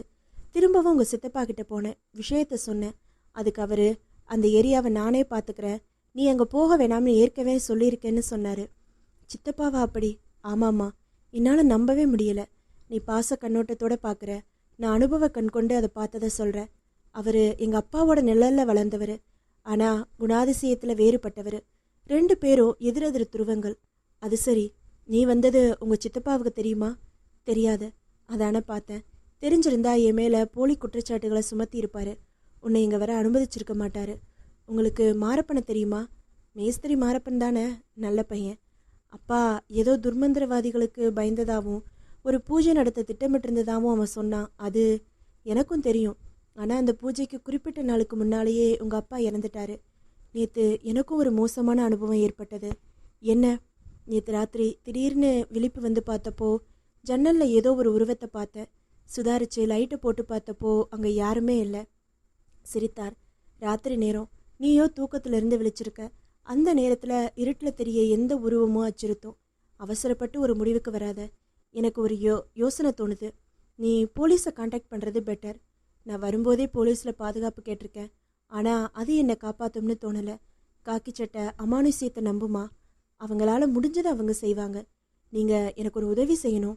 என்ன வேணும் சொல்லு. அந்த பூசாரியை பார்த்து இன்னொரு பூஜைக்கு ஏற்பாடு பண்ணணும். சரி, இன்னைக்கு போய் பார்க்குறேன். நானும் வர்றேனே. நீ எதுக்குமா அங்கெல்லாம்? எனக்காக நீங்கள் வர்றீங்க. நானே நேரில் பூசாரியை பார்த்து பேசினா சில சந்தேகங்கள் தீரும் இல்லையா? ஆனால் அந்த இடத்துக்கு அவ்வளவு சுலபமாக போக முடியாது. கரடு முரடான பாதை, கோயிலையும் அதை சூழ்ந்த இடங்களும் அச்சுறுத்துற மாதிரி இருக்கும். அதுவும் நல்லது தான். தொடர்ந்து அச்சுறுத்தல்களை சந்திக்கிற எனக்கு அது மன உறுதியை கொடுக்கும். பகுதி 4. திருமலைசாமி குறிப்பிட்டபடியே அந்த பாதை கரடு முரடாகத்தான் இருந்தது. மனித நடமாட்டம் அரிதான குறுகலான பாதை. சுற்றிலும் புதர் மண்டி இருந்தது. வளைந்து வளைந்து சென்ற பாதையில் சற்று தூரத்தில் அந்த சிறிய கோவில் கண்ணுக்கு தெளிவானது. இதுதான் வெட்டுப்பாறை. வெட்டுப்பாறையா? ஆமாம், இங்கே தான் பலி கொடுப்பாங்க. அங்கே இரத்த கரைகள் இருந்தன. இரத்த வீச்சமும். அவள் சற்று வெளவெளத்து போனாள். பூசாரி அவர்களை பார்த்ததும் அங்கே வந்தார். வாங்க ஐயா. முத்துப்பாணி, இது யார் தெரியுதா? எஸ்டேட்காரங்க மக இல்லையா? ஆமாம், உன்னை பார்க்கணும்னு சொல்லிச்சு கூட்டிகிட்டு வந்தேன். பூசாரி மிக பெரிய மீசை வைத்திருந்தான். நெற்றிப்பட்டை அவன் விரல்களின் அளவுக்கு ஏற்ப பெரிதாக இருந்தது. நெற்றியில் மிகப்பெரிய குங்குமம் பொட்டு, மலிக்கப்படாத தாடியும் மீசையும் முக்கால் நிறை வாங்கி வயதையும் கம்பீரத்தையும் காட்டின. வாங்கம்மா, என்ன விஷயம்? அப்பா உங்களை பூசை போட வர சொல்லியிருந்தாராம். அதுக்குள்ளேயே அவர் இறந்துட்டாரு இல்லையா? ஆமாம்மா, எல்லா சிக்கலையும் ஆத்தா தீர்த்து வச்சிருப்பா. அதுக்குள்ளே அப்படி ஆயிடுச்சு. அவர் எதுக்காக பூசை போட சொன்னார்? அப்படி என்ன சிக்கல்? அவருக்கு மறைமுக தொந்தரவுகள் இருந்தது. அதிலிருந்து தப்பிக்க தான் பூஜை போட சொன்னார். அதுக்குள்ளே இப்படி ஆயிடுச்சு. அப்பாவோட மரணத்தில் எனக்கு சந்தேகம். எனக்கு சந்தேகமே இல்லை. அப்படின்னா நிச்சயமா துர்தேவதையை ஏவித்தான் அவரை கொண்டு இருக்கணும். எப்படி அவ்வளவு உறுதியாக சொல்கிறீங்க? அவர் சொன்ன அறிகுறிகள் எல்லாம் அதைத்தான் காட்டுது. தவிர பூஜை போட்டு விரட்ட போகிறோம்னு தெரிஞ்ச உடனே அதை முடுக்கி அவரையே சாகடிச்சிட்டாங்க. அப்பாவை கொன்னதோட அது முடிஞ்சிடுச்சா? இல்லைம்மா, வம்சாவளியாக தொல்லை தரும். அதை தடுக்க வழி. பூஜை போட்டுடுவோம். சரி, என்னைக்கு? வர்ற அமாவாசையில். அதென்ன, எப்பவும் ஒரு அமாவாசை கணக்கு? அது உபாசனைக்கு உகந்த நாள். அன்னைக்கு நிசையில பூஜை போட்டு காவு கொடுக்கணும். அப்புறம் ரத்தச்சோறு படைச்சா ஆத்தா வருவா. அவ முன்னால இதெல்லாம் தூசு. அப்பாவுக்கும் ஒரு அமாவாசையில் வந்து பூஜை போடுறதா சொன்னீங்க. அதுக்கு முன்னால் அதுக்கெல்லாம் அவசியமே இல்லாமல் அவர் போய் சேர்ந்துட்டாரு. ஒருவேளை எனக்கும் அப்படி ஆகலாம் இல்லையா? இல்லை, அப்படி நடக்க விட மாட்டேன். கொஞ்சம் இருமா. பூசாரி விலகினார். அப்பொழுதுதான் அவள் மூல விக்கிரகத்தை பார்த்தாள். தெற்றுப்பல், தொங்கிய நாக்கு, வெறி பொங்கும் கண்கள், ஏகப்பட்ட கைகளில் ஆதி காலத்து ஆயுதங்கள் சிலீர் என்று உறைய வைத்தது. அம்மனை வேண்டிக்கம்மா என்றார் திருமலைசாமி. அவள் கண்களை மூடிக்கொண்டாள். ஆத்தாவோட அருள் உனக்கு முழுசா இருக்கும். பூசாரியின் குரலை கேட்டு கண்களை திறந்தாள். இந்தாம்மா, இந்த தாயத்தை வலது கை மணிக்கட்டுல கட்டிக்க. வர்ற அமாவாசை வரைக்கும் இதுவே உனக்கு காவலா இருக்கும். அது வரைக்கும் நீ இதை எப்பவும் கழட்டி வைக்காத. உன் உடம்போட ஒரு அங்கமா இது எப்பவும் உன் கையில இருக்கணும். சரிங்க. அவள் தாயத்தை அப்பொழுதே கையில் அணிந்து கொள்ள திருமலைசாமி உதவினார். பூசாரி விடை கொடுத்தார். பகுதி 5. படுக்கையில் ரேஸ்மா தூக்கமின்றி கிடந்தாள். 2 நாட்கள் கழித்து வருகிறேன் என்று உறுதி சொன்ன பாஸ்கரையும் இன்னும் காணோம். வலக்கை மணிக்கட்டை பார்த்தாள். தாயத்து சற்று இறுக்கம் தளராமல் கையை உறுத்தி கொண்டிருந்தது. 0 வாட்டின் வெளிச்சத்தில் அறை குளித்து கொண்டிருந்தது. சுவர்கோழி கீச்சிட்டு கொண்டிருந்தது. ஜன்னலுக்கு வெளியே மரங்கள் அசைந்து கொண்டிருந்தன. வெளியே இருள் படர்ந்திருந்தது. எழுந்து தூக்கம் வரும் வரை படிக்கலாம் என்று யோசித்தாள். ஆனால் எழ முடியாமல் அசதியாகவும் இருந்தது. புரண்டு மறுபடியும் திரும்பி படுத்தாள். தூங்க முனைந்தாள். வந்துட்டியா? யாரு? திரும்பினாள். மீண்டும் ஜன்னலை பார்த்தால் யாரும் இல்லை. பிரம்மையா? பிரம்மையா அது? கிசுகிசுப்பாக மிக அருகே மனதோடு பேசுகிற மாதிரி கேட்டதே அந்த குரல். அது வெறும் பிரம்மையா? உனக்காக தான் காத்திருக்க. வந்துட்டியா? பிரம்மை இல்லை. அந்த குரல் சுவர்கோழிகளின் இரைச்சலை கிழித்து கொண்டு குறைந்த சுருதியில் மிக தெளிவாக கேட்டது. அச்சம் நெஞ்சை அடைத்தது. யாரு? எங்கிருந்து? நடுங்கும் உடலுடன் அறை முழுக்க கண்களை சுழற்றினாள். கத்தி யாரையாவது கூப்பிடலாம் என்று நினைத்தால் குரலே எழும்பவில்லை. அறையிலும் யாரையும் காணோம். மீண்டும் ஜன்னலை பார்த்த பொழுது அதிர்ந்து போனாள். நேற்று போல் இன்றும் அங்கே கருத்த உருவம். பயத்தில் கத்த துடித்தாள். நாக்கு மேலெண்ணத்தில் ஒட்டி கொண்டது. எழும்பாத குரல், அடைத்த மார்பு, நகர சக்தியற்ற கால்கள். அந்த உருவம் அசையாமல் அங்கேயே நின்றிருந்தது. நான் உனக்காக காத்திருக்க. தப்ப முடியாது. ஏன் கிட்ட இருந்து நீ தப்பவே முடியாது. வா வா. உடம்பின் சக்தி அனைத்தையும் திரட்டி எழுந்தாள். சுவரை அடைந்து விளக்கின் விஷயை தட்டினாள். இப்பொழுது ஜன்னல் அருகே யாரையும் காணோம். ச, வெறும் பிரம்மையா? இல்ல, நிச்சயம் இல்ல. அந்த குரல், அது நிச்சயம் பிரம்மை இல்ல. நிஜம். இப்போ உடம்பு சிலிர்க்கிறது. அப்படியே விளக்கை எரிய விட்டுவிட்டு படுக்கையில் சாய்ந்தாள். சுவர்கோழியின் கிரீச்சை தவிர வெளியே அகாலமாய் சப்தமிடும் பறவை ஒளியும் மரங்களின் அசைவும் கேட்டன. எழுந்து ஜன்னலை சாத்தச் செல்லவும் துணிச்சல் வரவில்லை. அப்படியே அச்சத்துடன் படுத்து கிடந்தாள். எப்பொழுது தூங்கினாள் என்று தெரியாது. விழித்த பொழுது எதிரே தெரிந்த உருவத்துக்கு நடுங்கி எழுந்து உட்கார்ந்தாள். படுக்கையை விட்டு எழுந்தாள். அறைக்கு வெளியே வந்தாள். 2 நாட்களாக அதே ஜன்னலுக்கு வெளியே தோன்றும் கருத்த உருவம், அமானுஷ்யமாக கேட்கிற அந்த குரல், இதற்கெல்லாம் என்ன பொருள்? மணிக்கட்டில் இருக்கும் தாயத்தை பார்த்தாள். நேத்து மிரட்டிய அந்த அமானுஷ்யம் தன்னை நெருங்க துன்புறுத்தாமல் விட்டுவிட்டு போனதுக்கு இதுதான் காரணமா? வராந்தாவுக்கு வந்து ஜன்னல் அருகே நின்றாள். சுற்றிலும் பார்த்தாள். ஜன்னலின் பக்கத்தில் சுவரில் சிவப்பாய் நெருங்கி பார்த்தாள். திட்டாய் ரத்தம் அங்கே காய்ந்திருந்தது. மைகாட், இங்க என்ன நடக்குது? பயத்துடன் சித்தப்பாவின் அறைக்கு போனாள். அவர் குளித்துவிட்டு வெளியே செல்ல தயாராக இருந்தார். வாமா, நேத்து சாப்பிடவே இல்லையே. இப்படி எல்லாம் இருந்தா உடம்பு என்ன ஆகும்? பசி இல்லை சித்தப்பா. இருந்தாலும் பால் சாப்பிட்டுட்டு தான் படுத்தேன். என்னமோ நீ திடுதிப்புன்னு எழுந்து போயிட்ட. எனக்கு தான் மனசே சரியில்லை. உங்க அப்பா இருந்தா எனக்கு கவலை இல்லை. இப்போ உனக்கு கல்யாணம் ஆகி உனக்கு ஒரு வாழ்க்கை அமையிற வரைக்கும் உன்னோட இன்ப துன்பங்களுக்கெல்லாம் நான் தானே பொறுப்பாளி. அதான் மனசு சங்கடமா இருக்கு. இனிமே உன்னோட விருப்பு வெறுப்புகளை எல்லாம் உன் சித்திக்கிட்ட சொல்லிடு. இன்னொரு முறை நீ சாப்பிட உட்காந்து எழுந்து போகக்கூடாது. சித்தப்பா, சாப்பிட்றது தூங்குறதெல்லாம் ரொம்ப சாதாரணமான விஷயங்கள். அசாதாரணமான பயம் இப்ப எனக்கு ஏற்பட்டிருக்கு. என்னம்மா சொல்ற? 2 நாளா ராத்திரியில ஏற்படுற அனுபவங்கள் என்ன ரொம்ப பயமுறுத்துது. ராத்திரியில ஏற்படுற அனுபவங்களா? புரியலையே. நடு ராத்திரியில என் ரூம் ஜன்னல்ல ஏதோ ஒரு உருவம் வந்து நிக்குது. 2 நாளுமா? ஆமா. இதையே நீ நேத்தே சொல்லல? அது ஒருவேளை என்னுடைய பிரம்மையா இருக்கலாம்னு நினைச்சேன். இப்போ அது பிரம்மை இல்லைன்ற முடிவுக்கு வந்துட்டியா? ஆமா. எப்படிம்மா? நேத்து ராத்திரி அதோட குரலை கேட்டேன். வந்துட்டியா? உனக்காக தான் காத்திருக்கேன்னு சொல்லுது. என்னம்மா இது? அந்த அறையத்தான் உங்க அப்பா உபயோகப்படுத்தினாரு. அவரும் ஏதேதோ சொல்லிட்டு இருந்தாரு. இப்ப நீயும் சொல்ற. நடுவுல இந்த அறையில நான் தூங்கி இருக்கேன். பையங்க படுத்திருக்காங்க. எங்க யாருக்கும் இப்படி ஒரு அனுபவம் ஏற்படலையே.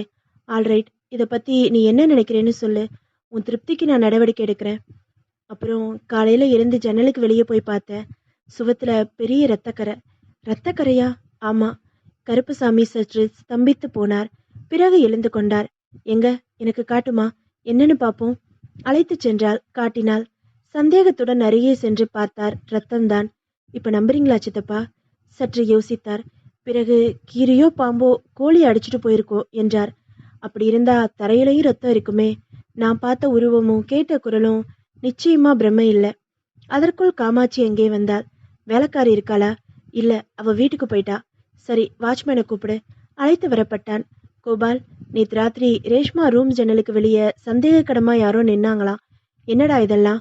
ஐயா, எனக்கு ஒன்றும் தெரியாது. இதுதான் நீ காவல் இருக்கிற லட்சணமா? ஐயா, என் வேலையில எந்த குறையும் கிடையாதுங்க. ராத்திரியில நான் தூங்கவே இல்லை. நிச்சயமா வெளியே இருந்து யாரும் உள்ள வரல. எப்படி அவ்வளவு நிச்சயமா சொல்ற? ராத்திரி 2 மணி இருக்குங்க. பெட்ரோல் போன போலீஸ்காரங்க கூட என் கூட பேசிக்கிட்டு இருந்தாங்க. நம்ம வீட்டை சுத்தி ஒரு ரவுண்டு கூட வந்தாங்க. அம்மா ரூம்ல விளக்கு எரிஞ்சுக்கிட்டு இருந்தது. அவங்க அசந்து தூங்கிக்கிட்டு இருந்தாங்க. போலீஸ் நம்ம வீட்டுக்கு வந்தாங்களா? ஆமாங்க. அம்மா தான் பாதுகாப்பு கேட்டிருந்தாங்களாம். ஆமா சித்தப்பா, நான் தான் கேட்டிருந்தேன். அப்பொழுதுதான் அவள் மணிக்கட்டில் இருந்த தாயத்து தென்பட்டது. இது என்னம்மா? தாயத்து? என்னம்மா இதெல்லாம்? நேத்து சும்மா வாக் போனப்போ வெட்டுக்காளி அம்மன் கோவிலுக்கு போனேன். முந்தா நாள் ஏற்பட்ட அனுபவத்தை சொன்னேன். அந்த பூசாரி தான் இந்த தாயத்தை கொடுத்தாரு. போலீஸ்ல பாதுகாப்பு கேட்டிருக்க, சரி. அது போதாதுன்னு நானே உனக்கு காட்ஸ் ஏற்பாடு பண்றேன். ஆனா இந்த மந்திரம் தாயத்து இதையெல்லாம் என்னால சிரிக்க முடியல. படிச்ச பொண்ணு நீயுமா இப்படி? அவள் பதில் சொல்லவில்லை. என்னமோ எதெல்லாம் உனக்கு ஆறுதலை தருதோ அச்சத்தை போக்குதோ அதையெல்லாம் நீ செஞ்சுக்க. நான் குறுக்கிடல. ஆனா நீயும் அண்ணனை மாதிரியே மந்திரம் தந்திரம்னு நம்ப ஆரம்பிச்சிட்டியே, அதுதான் எனக்கு வருத்தமா இருக்கு. ஆல்ரைட், இன்னையில இருந்து நீ இந்த ரூம்ல படுக்க வேண்டாம். உங்க சித்தியோடையோ தம்பிகளோடையோ படுத்துக்கோ. அதுதான் நல்லது. நான் நம்ம ஆபீஸ்க்கு தான் கிளம்புறேன். வரியா? ஒரு சேஞ்சா இருக்கும். இல்ல, நேத்து சரியா தூங்கல. சரி, நல்லா ரெஸ்ட் எடுமா. அப்புறம் நல்லா யோசி. உன் பயம் போகவும் பாதுகாப்பா உணரவும் நான் என்ன செய்யணும்னு நீயே சொல்லு. அது அறிவுபூர்வமா இருந்தாலும் சரி, பகுத்தறிவுக்கு அப்பாற்பட்டதா இருந்தாலும் சரி, அதை செஞ்சிடலாம். காலை சிற்றுண்டிக்கு பிறகு அவள் மீண்டும் அறைக்கு வந்தாள். ஹாலில் போன் சினுங்கியது. காமாட்சி போனை எடுத்து பேசினாள். பிறகு அங்கிருந்தே குரல் கொடுத்தாள். ரேஷ்மா, உனக்கு தான் போன். யாரு? பாஸ்கரா. எழுந்து போனாள். எதிர்பார்ப்புடன் ரிசீவரை வாங்கி பொருத்தினாள். ஹலோ. ஹலோ, நான் இன்ஸ்பெக்டர் பேசுறேன். இப்பதான் உங்க சித்தப்பா போன்ல காண்டாக்ட் பண்ணாரு. நேத்தும் முந்தானேலும் நடந்த விஷயங்களை சொன்னாரு. என்னம்மா, எல்லாம் பீர்ஷால் பார்த்து விவரங்களா இருக்கே. அவர் குரலில் இருந்த நையாண்டியும் அலட்சியமும் அவளை கோவப்பட வைத்தன. உருவத்தை நான் தான் ஜன்னல்ல பார்த்தேன். ஆனா அதோட குரலை என் காதருக கேட்டேன். அது மட்டும் இல்ல, விடிஞ்சு எழுந்து வெளியில போய் பார்த்தப்போ அங்க சுவத்துல ரத்த கரை இருந்தது. உங்க சித்தப்பா சொன்னாரு. இப்போ நாங்க அங்க வர்றோம். நீங்க அங்கேயே வெயிட் பண்ணுங்க. சரி. ரிசீவரை வைத்தாள். சற்று நேரத்தில் இன்ஸ்பெக்டர் வந்தார். அவருடன் யூனிஃபார்ம் அணியாத ஆட்களும் இருந்தார்கள். உங்க சித்தப்பா ஏற்கனவே போன்ல சொல்லிட்டாரு. இருந்தாலும் நீங்க அதை சொன்னா விசாரணை சுலபமாகும். ரேஷ்மா சொல்லி முடித்தாள். அறைக்கு வெளியே வந்தார்கள். சுவரில் இருந்த இரத்தக்கரையை பார்த்தார்கள். ஃபாரன்சிக்காரர்கள் அதில் ரேகை எதுவும் உள்ளனவா என்று துருவினார்கள். இல்லை. பிறகு அந்த இரத்தத்தை சுரண்டி சேகரித்தார்கள். அந்த உருவம் எங்கம்மா நின்று இருந்தது? வராந்தாவில் ஏதும் தடயம் காத்திருக்காது. அதனால அதுக்கு எதிரே மணலை தேடினார்கள். சற்று தள்ளி புதருக்கு கீழே 2 வெற்று பாதங்களின் அடையாளங்கள். அதை கூர்ந்து பார்த்தவர்கள் அயர்ந்து போனார்கள். சர்ப்ரைசிங். என்ன என்று கேட்டார் இன்ஸ்பெக்டர். இந்த ஃபேர்புட் மார்ச்சுவலி கைரேகைகளே ரேகைகளே இல்லை, பிளெயினா இருக்கு. It is peculiar.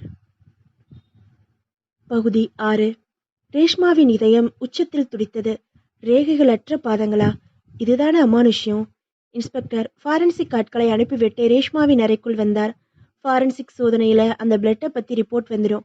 சீக்கிரமே உங்களை அச்சுறுத்துறவன் யாருன்னு கண்டுபிடிச்சிருவோம். காமாட்சி மேங்கோ ஷேக் கொண்டு வந்து இன்ஸ்பெக்டரிடம் நீட்டினார். தேங்க்ஸ். அதை வாங்கி கொடுத்தபடியே கேட்டார். உங்க வீட்ல எத்தனை பேர் வேலை செய்றாங்க? அப்பு, அலங்காரம், கோபால். என்னென்ன வேலை செய்றாங்க? அப்பு சமையல்காரன், அலங்காரம் வேலைக்காரி, கோபால் வாட்ச்மேன். இங்கேயே தங்குவாளா இல்ல வெளியில வீடா? அப்புவும் கோபாலும் அவுட் ஹவுஸ்ல தங்கியிருக்காங்க. அலங்காரம் வீட்டுக்கு போயிடுவா. இப்ப இருக்கிறாளா? இல்ல, போயிட்டா. உங்க வேலைக்காரங்கெல்லாம் ரொம்ப நம்பிக்கையானவங்களா? அவங்கள எவ்வளவு நாளா உங்களுக்கு தெரியும்? நம்பிக்கையானவங்க தான். கோபாலும் அலங்காரமும் 10 வருஷமா இங்க வேலை பார்க்கறாங்க. அப்பு 4 வருஷமா வேலை செய்யறான். எல்லாரும் இதே ஊர்க்காரங்களா?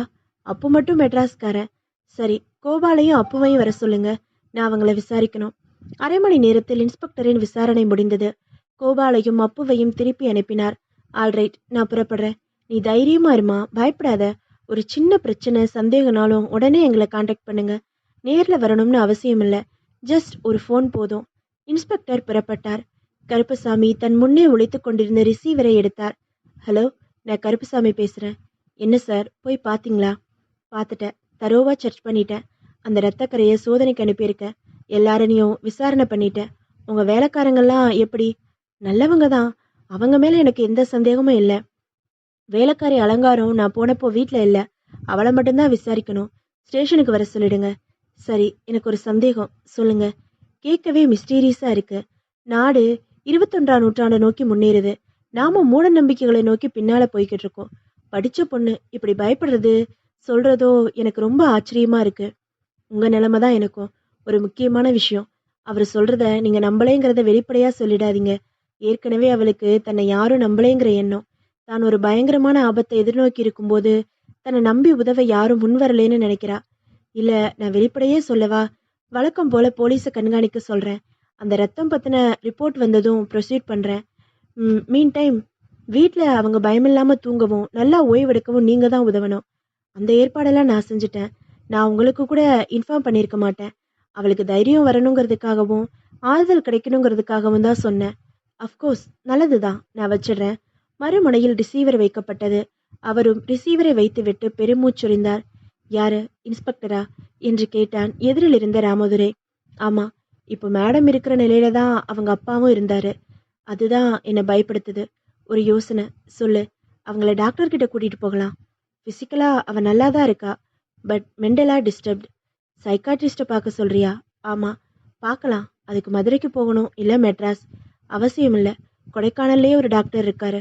கொடைக்கானல்ல சைக்காட்ரிஸ்டா? ஆமா, டாக்டர் சுதாகர் இருக்காரு. அவருக்கு இதுக்கு அவ சம்மதிக்கணுமே. அவ நிச்சயம் இதுக்கு உடன்பட மாட்டா. தைரியம் சொல்லி அவங்கள அழைச்சிட்டு போக வேண்டிய நீங்களே இப்படி முடியாதுன்னு சொன்னா எப்படி? எல்லாம் அவங்க நன்மைக்காக தானே. பொறுமையா பக்குவமா எடுத்து சொல்லி அவங்கள கூட்டிட்டு போங்க. ட்ரை பண்றேன். தாமதப்படுத்தாதீங்க. காம்ப்ளிகேட் ஆகலாம். உடனே கூட்டிட்டு போங்க. சரி. பகுதி 7. இரவு உணவை முடித்து கொண்டதும் கருப்பசாமி அந்த பேச்சை துவங்கினார். ரேஷ்மா, நான் கொஞ்சம் பேசணும். என் ரூமுக்கு வாமா. அவரை தொடர்ந்தாள். உட்காருமா. அவரும் அவளும் உட்கார்ந்து சுருட்டை பற்ற வைத்து கொண்டார். கருப்பசாமி, என்னம்மா என்னம்மா முடிவு பண்ண? எதை பத்தி? உனக்கு ஏற்பட்ட விபரீத அனுபவங்களை போலீஸ்க்கு சொல்லிட்டோம். நீயும் தாயத்து வாங்கி கட்டியிருக்க. மேற்கொண்டு என்ன செய்யலாம்? ஒரு காளி பூஜை போட்டு பாத்திரலா? Well well and good. உன்னுடைய நன்மைக்காக எனக்கு நம்பிக்கை இல்லாத விஷயங்களை நான் செய்ய தயார். இதுவரை நாம பண்ணியிருக்கிற முயற்சிகளே போதுமா, இல்ல வேற ஏதாவது செய்யணுமா? வேற எனக்கு ஒன்றும் புரியல. எனக்கு ஒரு யோசனை தோணுது. சொல்லுங்க சித்தப்பா. ஒரு சைக்காட்ரிஸ்ட பார்க்கலாமா? எதுக்கு? நீ ரொம்ப பயந்து போயிருக்க. உனக்கு ஆறுதலும் மன தெளிவும் கிடைக்க டாக்டர் உதவலாம். நான் பைத்தியம் இல்லை. ஏமா இப்படி எல்லாம் பேசுற? உன்னோட மனசை திடப்படுத்தவும் ஆறுதல் தரவும் டாக்டரால முடியுங்கிறதால தான் சொல்றேன். சித்தப்பா, நீங்க யாரும் நம்பலைனாலும் நான் பார்த்ததெல்லாம் நிஜம். பிரம்மையோ கற்பனையோ இல்லை. இதுக்கு டாக்டர் என்ன பண்ண முடியும்? ஒரு பிரச்சனையை தீர்க்க 4 வழியிலையும் தான் முயற்சி பண்ணணும். நீ பூசாரியை வச்சு பூஜை பண்ணணும்னு சொல்றப்போ நான் குறுக்க நிக்கலையே. அதே மாதிரி நான் டாக்டர் கிட்ட போகலாம்னு சொல்றதுக்கு நீயும் கோஆப்ரேட் பண்ணணும். சித்தப்பாவுக்காக நீ இதை செய்யக்கூடாதா? தயங்கினாள். சரி, உங்க விருப்பப்படி செய்யுங்க. மறுநாள் டாக்டரிடம் போனார்கள். சுதாகர் நீள் சதுர முகத்துடனும் நெற்றி சுருக்கங்களுடனும் இருந்தார். கண்ணாடி அணிந்திருந்தார். அதன் வழியே கண்கள் ஊடுருவிக் கொண்டிருந்தன. 50 வயதுக்கு சற்று அதிக ஆரோக்கியத்துடன் இருந்தார். கருப்பசாமி வணக்கம் சொன்னார். யாருக்கு? இது என் அண்ணன் பொண்ணு. சரி, நானே சொல்றேன் சித்தப்பா. வெரி நைஸ், அதுதான் நல்லது. சொல்லுமா என்றார் சுதாகர். ரேஷ்மா எரிச்சல் அடைந்தாள். சொன்னாள், டாக்டர், நான் மெட்ராஸ்ல படிச்சிருந்தேன். அந்த நேரத்துல இங்க எங்க அப்பா ராத்திரியில ஏதோ அமானுஷ்ய உருவங்களையும் குரல்களையும் பார்த்தும் கேட்டும் பயந்திருக்காரு. அதை அவர் மத்தவங்க கிட்ட சொல்லியிருக்காரு. டைரியிலையும் குறிப்பிட்டிருக்காரு. அதை யாரும் கவனிச்சு பார்க்கல, அக்கறை எடுத்துக்கல. ஒரு நாள் எங்க வீட்டு சிட் அவுட்ல இருந்து கீழே விழுந்து அவர் இறந்துட்டாரு. ஆக்சிடென்டா அவர் கீழே விழுந்து இறந்துட்டதா போலீஸ்ல முடிவு பண்ணாங்க. அப்போவும் நான் அவருக்கு ஏற்பட்ட அனுபவங்களை போலீஸ்ல நினைவுபடுத்தினேன். அவங்க அதையெல்லாம் ஒதுக்கிட்டு அவர் தானே விழுந்து இறந்துட்டாருன்னு கேஸ் ஃபைலை மூடிட்டாங்க. சுதாகர் கண்ணாடியை கலற்றி துடைத்தபடி அவள் மேலும் பேச காத்திருந்தார். ஸ்டடீஸ் முடிஞ்சு 3 நாள் முன்னால தான் நான் ஊர் திரும்பினேன். அப்பாவோட மரணமே ஒரு புதிரா இருக்கிறதால எனக்கும் கூட ஆபத்து வரலாம்னு நான் பயந்தேன். நான் பயந்த மாதிரியே 2 நாளா நான் படுத்திருந்த தனி அறையோட ஜன்னல்ல ஒரு கருத்த உருவம் தென்பட்டது. இதுல 2வது நாள் அதோட குரலையும் நான் கேட்டேன். ஐசி, குரல்னா எப்படி? வெறும் சத்தமா இல்லை ஏதாவது பேசுச்சா? பேசுச்சு. வந்துட்டியா, உனக்காக தான் காத்திருக்கேன்னு சொல்லுச்சு. ஆல்ரைட். அந்த குரலோ உருவமோ வேற எந்த சந்தர்ப்பத்திலையாவது உனக்கு பரிச்சயமா இருக்கா? இல்ல, ஜஸ்ட் ஃபார் ஃபன். யாராவது உங்களை பயமுறுத்தியிருப்பாங்களோ? இல்ல. 2வது நாள் அந்த உருவம் என்கிட்ட இருந்து விலகி இருந்தாலும் அந்த குரலை நான் என் காது அருக கேட்டேன். இதுவரை அந்த குரல் உனக்கு ஏதாவது கட்டளையிட்டு இருக்கா? இல்ல. சரி, இதெல்லாம் எதனால தோணுதுன்னு நீ நினைக்கிற? அவள் பேசவில்லை. சும்மா சொல்லுமா, உன் மனசுல என்ன தோணுதோ அதை அப்படியே சொல்லு. எங்க அப்பாவை அழிக்க யாரோ செஞ்சிருக்கிற பிளாக் மேஜிக் தான் இதுக்கெல்லாம் காரணம். இப்படி தீர்மானமா நம்புற நீ எப்படிம்மா என்ன பார்க்க வந்த? எங்க சித்தப்பாவோட கம்பல்ஷனால. ஐசி என்றவர் கருப்புசாமியின் பக்கம் திரும்பினார். நீங்க இந்த பொண்ணை இங்க கூட்டிட்டு வந்ததுதான் நல்லது. பட் இதே போல கவனமா இருக்க இவங்க அப்பாவையும் கூட்டிட்டு வந்திருந்தா அவரையும் காப்பாத்திருக்கலாம். நாங்க எப்பவும் பிஸியா இருக்கிறவங்க. பல வேலைகளுக்கு நடுவுல ஏதோ ஓரிரு சந்தர்ப்பங்கள்ல அண்ணா சொன்னதை நான் ரொம்ப சீரியஸா எடுத்துக்கல. ஏன் அவரே கூட இதை அவ்வளோ சீரியஸா எடுத்துக்கல. ஒரு கோயில் பூசாரியை கூப்பிட்டு ஒரு பூஜை போட சொன்னாரு, அவ்வளவுதான். இங்க பாருமா, உன் பேர் என்ன? Reshma. Nice name, miss Reshma. உங்க அப்பாவுக்கு ஒரு பயம் ஏற்பட்டிருக்கு. அதோட அடிப்படையில என்ன, அதை எப்படி போக்கலாம்னு அப்பவே முயற்சி செஞ்சிருந்தா இன்னைக்கு உங்களுக்கு இந்த பிரச்சனை ஏற்பட்டிருக்காது. அவரோட பயத்துக்கான காரணம் ஆராயப்படாமலே அவர் இறந்து போனது உங்களையும் அச்சுறுத்துது. இப்படி ஒரு அச்சம் உங்க மனசுல இருக்கும்போது அப்படி ஒரு உருவமும் குரலும் கேட்டதுல ஆச்சரியப்பட எதுவுமே இல்லை. டாக்டர், நீங்க என்ன சொல்ல போறீங்கன்னு எனக்கு தெரியும். அப்படியா, சொல்ல என்று சிரித்தார். ஏற்கனவே எல்லாரும் சொல்ற மாதிரி அதெல்லாம் வெறும் பிரம்மைன்னு சொல்ல போறீங்க. இந்த வார்த்தையை உங்க வாயாலையும் ஒரு முறை கேட்க வேண்டியிருக்கும்னு எனக்கு தெரியும். சுதாகர் மனநல மருத்துவருக்கே உரிய மாறாத பொறுமையுடன் அவளை கனிவுடன் பார்த்தார். உன்னோட சுச்சுவேஷன்ல நான் இருந்தாலும் எனக்கும் இப்படி நேரும். ஆல்ரைட் டாக்டர், எல்லாம் பிரம்மைனே வச்சுப்போம். நீங்க சீக்கிரமா எதையாவது பிரிஸ்கிரைப் பண்ணுங்க. பதட்டப்படாதமா. நம்பிக்கை இல்லாம நீ மருந்து எதுவும் எடுத்துக்க வேணாம். 2 நாளும் ஒரு அமானுஷ்ய உருவம் தெரிஞ்சது இல்லையா? ஆமா. நீ இங்க வந்து 2 நாள் தான் ஆச்சா? இல்ல, 3 நாள் ஆச்சு. அந்த 2 நாளும் நான் தனி அறையில படுத்திருந்தேன். நேத்து எங்க சித்தியோட படுத்து தூங்கினேன். நேத்தைய அனுபவம் எப்படி இருந்தது? நேத்து எதுவும் இல்லை. அதாவது அச்சுறுத்த எதுவும் தோன்றல. ஓகே. ராத்திரியில விழுப்பு வந்ததா? 2 தடவை விழிச்சிட்ட. ஆனா பயப்படும்படியா எதுவும் நடக்கல. Well and good. தனிமைதாமா உன்னோட பிரச்சனை. நான் எழுதுற டிராங்குலைசரை போட்டுட்டு ராத்திரியில நல்லா தூங்கு. எல்லாம் சரியாயிடும். அவர் பிரிஸ்கிரிப்ஷனை எழுதி நீட்டினார். கருப்புசாமி அதை வாங்கி கொண்டார். என்னம்மா, நான் சொன்னது நினைவிருக்கா? இதை போட்டுட்டு நல்லா தூங்குங்க. 1 அண்ட் பெட் டைம். அவள் வறட்சியாக சிரித்தாள். ஸோ இன்னும் நம்பல? Yes doctor. என்னை யாரும் நம்பல. நானும் யாரையும் நம்பல. நான் என் கண்ணையும் காதையும் தான் முழுசா நம்புறேன். சுதாகர் சற்று நிதானித்தார். நீ என்ன நம்பல, நானும் உன்னை நம்பல. பட் உன் மனசை நம்புற. என்ன சொல்றீங்க? நான் உன்னை ஹிப்டனைஸ் பண்ண போறேன். அதுக்கு உன்னோட ஒத்துழைப்பு தேவை. உன்னுடைய சப்கான்சியஸ்ல புதைஞ்சு கிடக்கிற தகவல்கள் எல்லா புதிரையும் விடுவிக்கும். அவள் தயங்கினாள். யோசிக்காதம்மா, எல்லாம் உன்னோட நன்மைக்காகதா. ரேஷ்மா தான் அங்கு வந்திருக்கவே கூடாதென்று எண்ணினாள். வந்த பிறகு இதற்கும் முரண்பட்டுதான் ஆக வேண்டும். ரேஷ்மா சுதாகரை தொடர்ந்து அந்த அறைக்குள் போனாள். அறையின் சுவர்கள் எல்லாம் துடைத்து விட்ட மாதிரி சுத்தமாக இருந்தன. தேவைப்படுகிற விதங்களில் அமைத்து கொள்ளக்கூடிய படுக்கை அப்பொழுது படுக்கை வசத்திலிருந்து சற்று மடக்கி அமைக்கப்பட்டிருந்தது. எதிரே குஷன் நாற்காலி. அறையின் அசாத்திய தூய்மையும் மெலிதான விளக்கொலியும் ஏதோ ஒரு கனவுலகிற்குள் வந்துவிட்டதை போல் இருந்தது. ரேஷ்மா, இப்போ உன்னுடைய முழு ஒத்துழைப்பு எனக்கு தேவை. நாம உன் பிரச்சனைக்கு தீர்வு கண்டுபிடிக்க போறோம். வெளியே இல்ல, உள்ள, உன் மனசுக்குள்ள. Please cooperate. படுத்துக்கோ. அவள் படுத்துக்கொண்டாள். அவர் எதிரே நாற்காலியில் அமர்ந்தாள். ரேஷ்மா, ரிலாக்ஸ், தளர்வா இரு. என் கண்களை பாரு, என் கண்களை பாரு. இப்பொழுது நீ மயங்க துவங்குகிறாய். இதோ மயக்கம் உன் கண்களை அழுத்துகிறது. மயக்க துவங்கி விட்டாய், மயங்கி விட்டாய், மயங்கி விட்டாள். டாக்டர் சுதாகரன் அறையை விட்டு வெளியே வந்த பொழுது ரேஷ்மா அவர் பின்னால் வந்தாள். இறுக்கமான மணலலையை எட்டியிருந்த கருப்பசாமி விருட்டென்று எழுந்து டாக்டர் அருகே வந்தார். என்ன டாக்டர்? Nothing, perfectly okay. ரேஷ்மாவுக்கு எந்த குறையும் இல்லை. அவங்க உள் மனசுல இருக்கிற பய உணர்ச்சியை போக்க ஹிப்னாட்டிக் தெரப்பி செஞ்சிருக்க. தினம் இரவுல இந்த டிராங்குலைசரை உபயோகப்படுத்தட்டும். 4 நாள் கழிச்சு என்னை வந்து பாருங்க. வெளியே வந்தார்கள். பகுதி 8. ரேஷ்மா ஆத்திரப்பட்டாள். இலக்கில்லாமல் ஆத்திரப்பட்டாள். டாக்டரின் மீதும் சித்தப்பாவின் மீதும் பாஸ்கரின் மீதும் அவளுக்கு தீராத கோபம். யாரால தனக்கு ஆபத்துன்னு தீர்மானிக்க முடியாததால யாரை பார்த்தாலும் அச்சப்பட நேர்வதைப் போலவே ஆத்திரப்படவும் நேர்ந்தது. அலட்சியமான போலீஸ். பிளாஷிப் ராமதுரை. திருமலைசாமியால் துயவரல்ல என்று அடையாளம் காட்டப்பட்ட தூயவரல்ல என்று அடையாளம் காட்டப்பட்ட சித்தப்பா. அவளின் அனுபவத்தை பிரம்மை என்று தீர்மானமாய் நம்பும் டாக்டர். 2 நாட்களில் வருவதாக சொல்லிவிட்டு இன்னமும் வந்து சேராத பாஸ்கர். உறவு, நட்பு, காதல், சமூக உதவி எல்லாமே எதிர்பார்ப்பில் தான் இருக்கின்றவா, இயங்குகின்றனவா? நிஜமா அன்பா கை கொடுக்க எனக்கு யாருமே இல்லையா? குழம்பிக் கொண்டிருந்தாள்.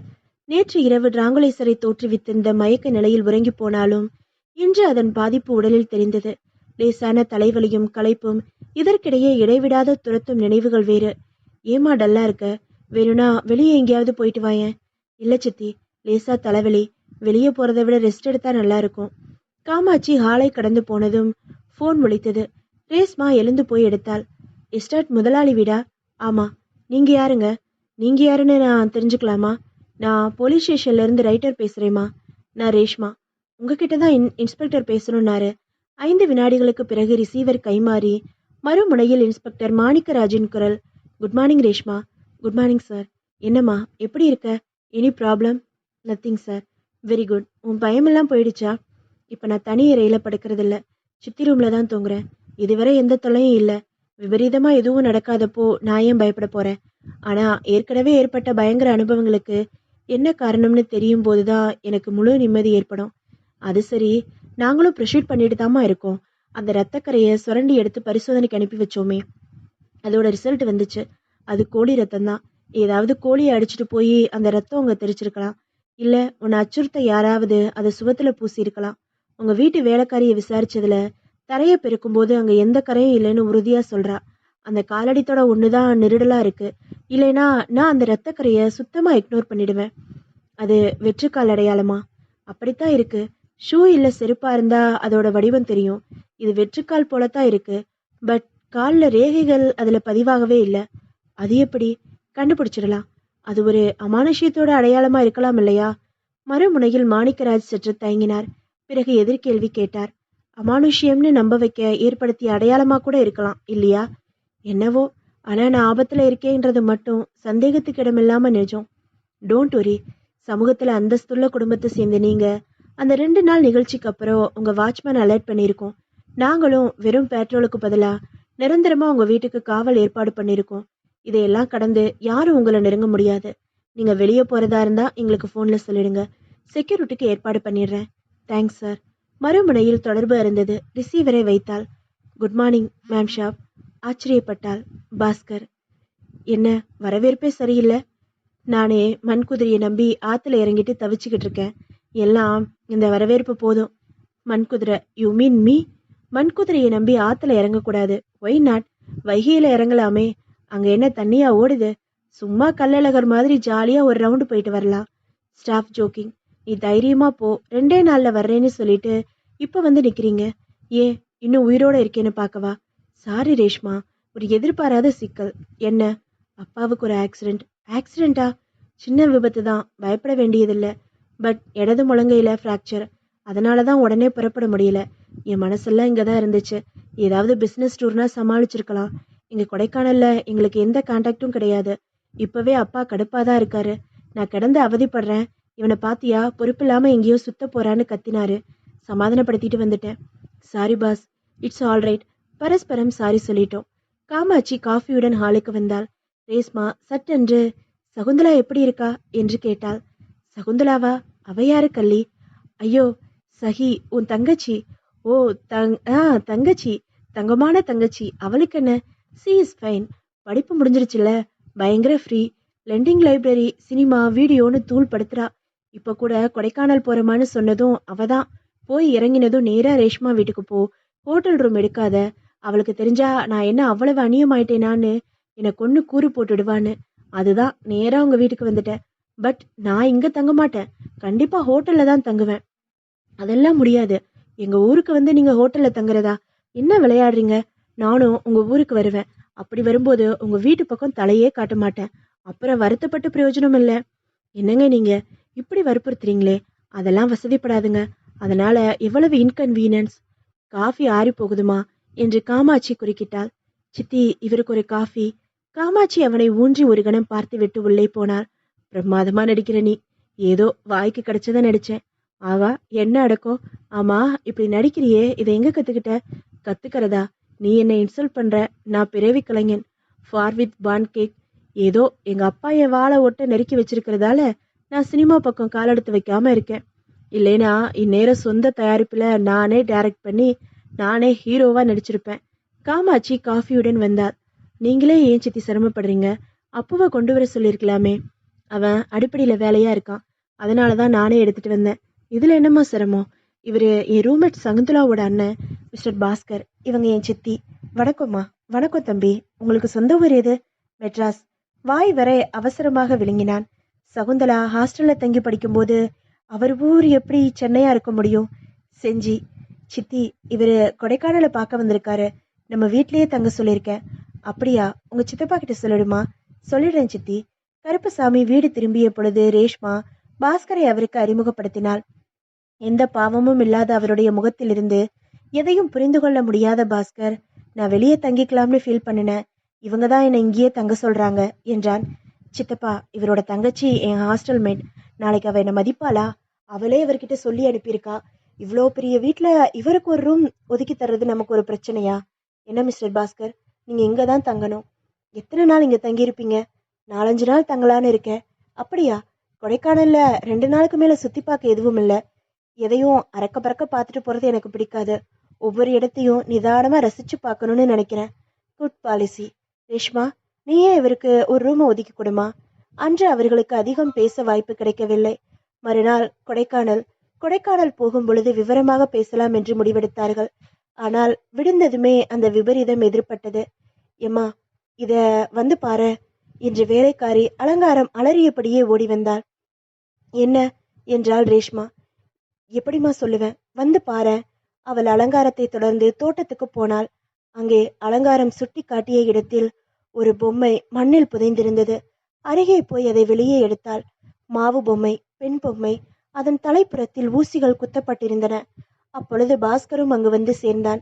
என்ன அது? அதை வாங்கி பார்த்தான். அலங்காரம் குறிப்பிட்டாள். ஐயா, ஐயா, இது மாந்திரிகம் செய்யற பாவங்க. இங்க பாருங்க, தலையில ஊசியால குத்தி இருக்கு.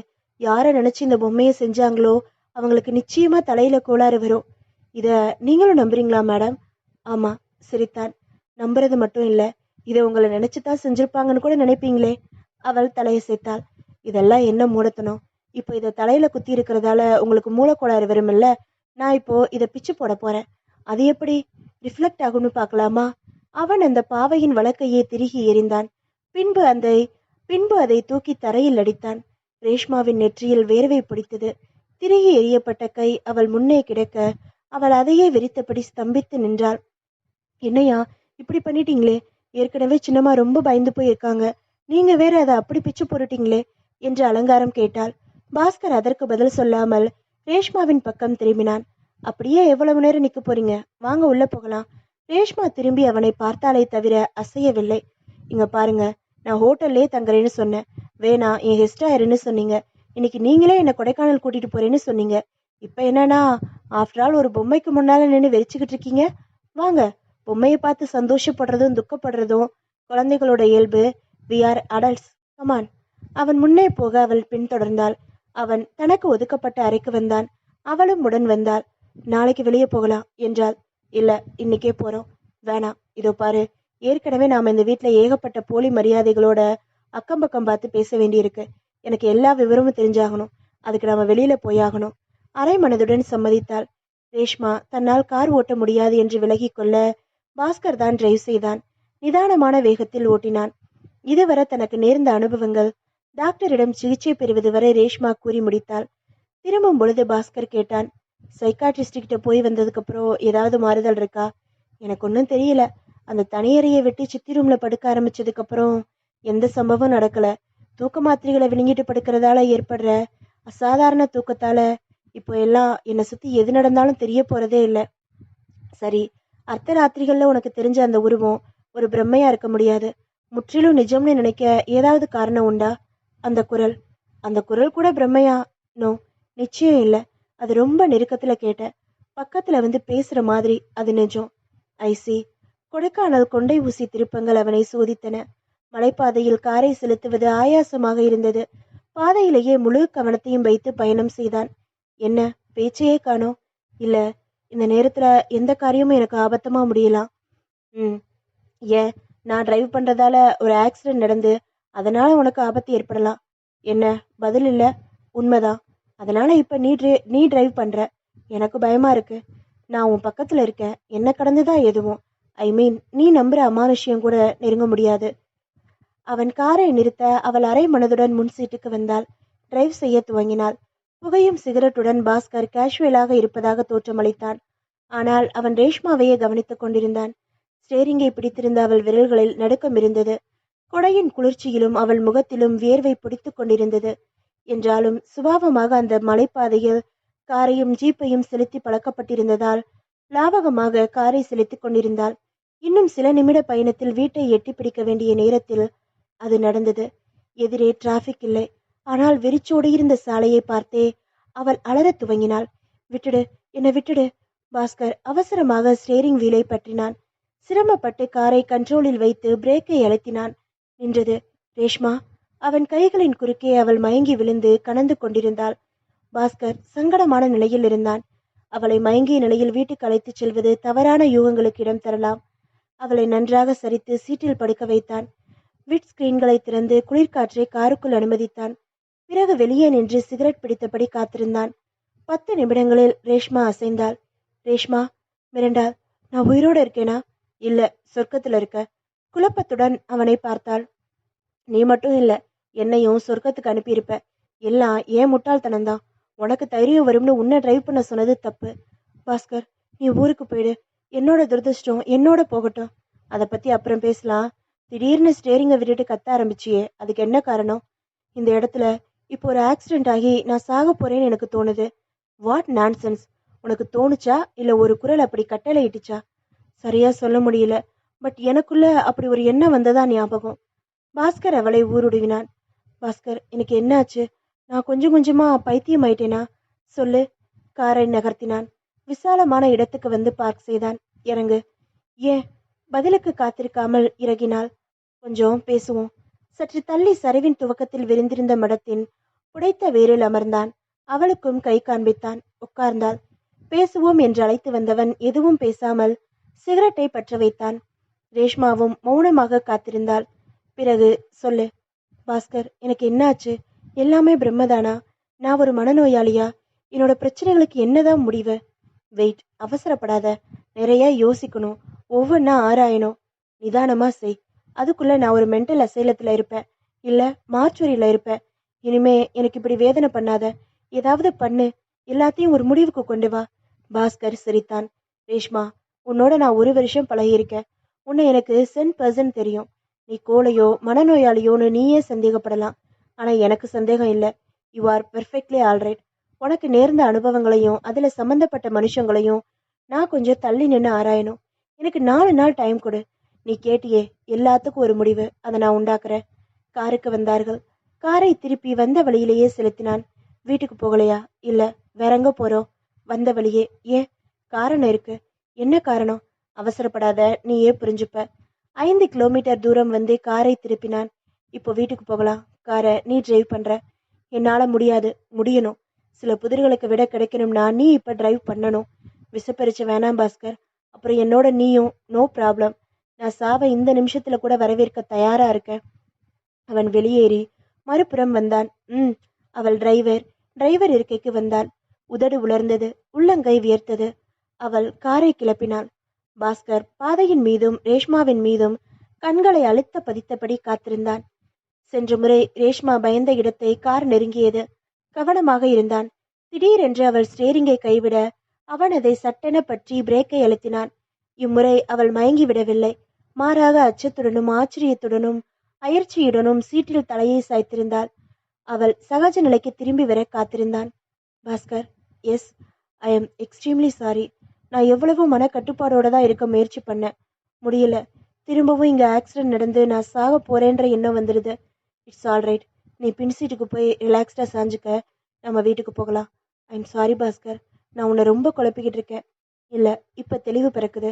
நான் யூகிக்கிறதெல்லாம் சரிதான்னா இன்னும் நாளே நாளில் உன்னை சூழ்ந்திருக்க புதிர்களை விடுவிச்சிடலாம். அதுவரை நீ என் மேல முழு நம்பிக்கை வச்சு நடக்கிற எதையும் கண்டு பயப்படாம இரு.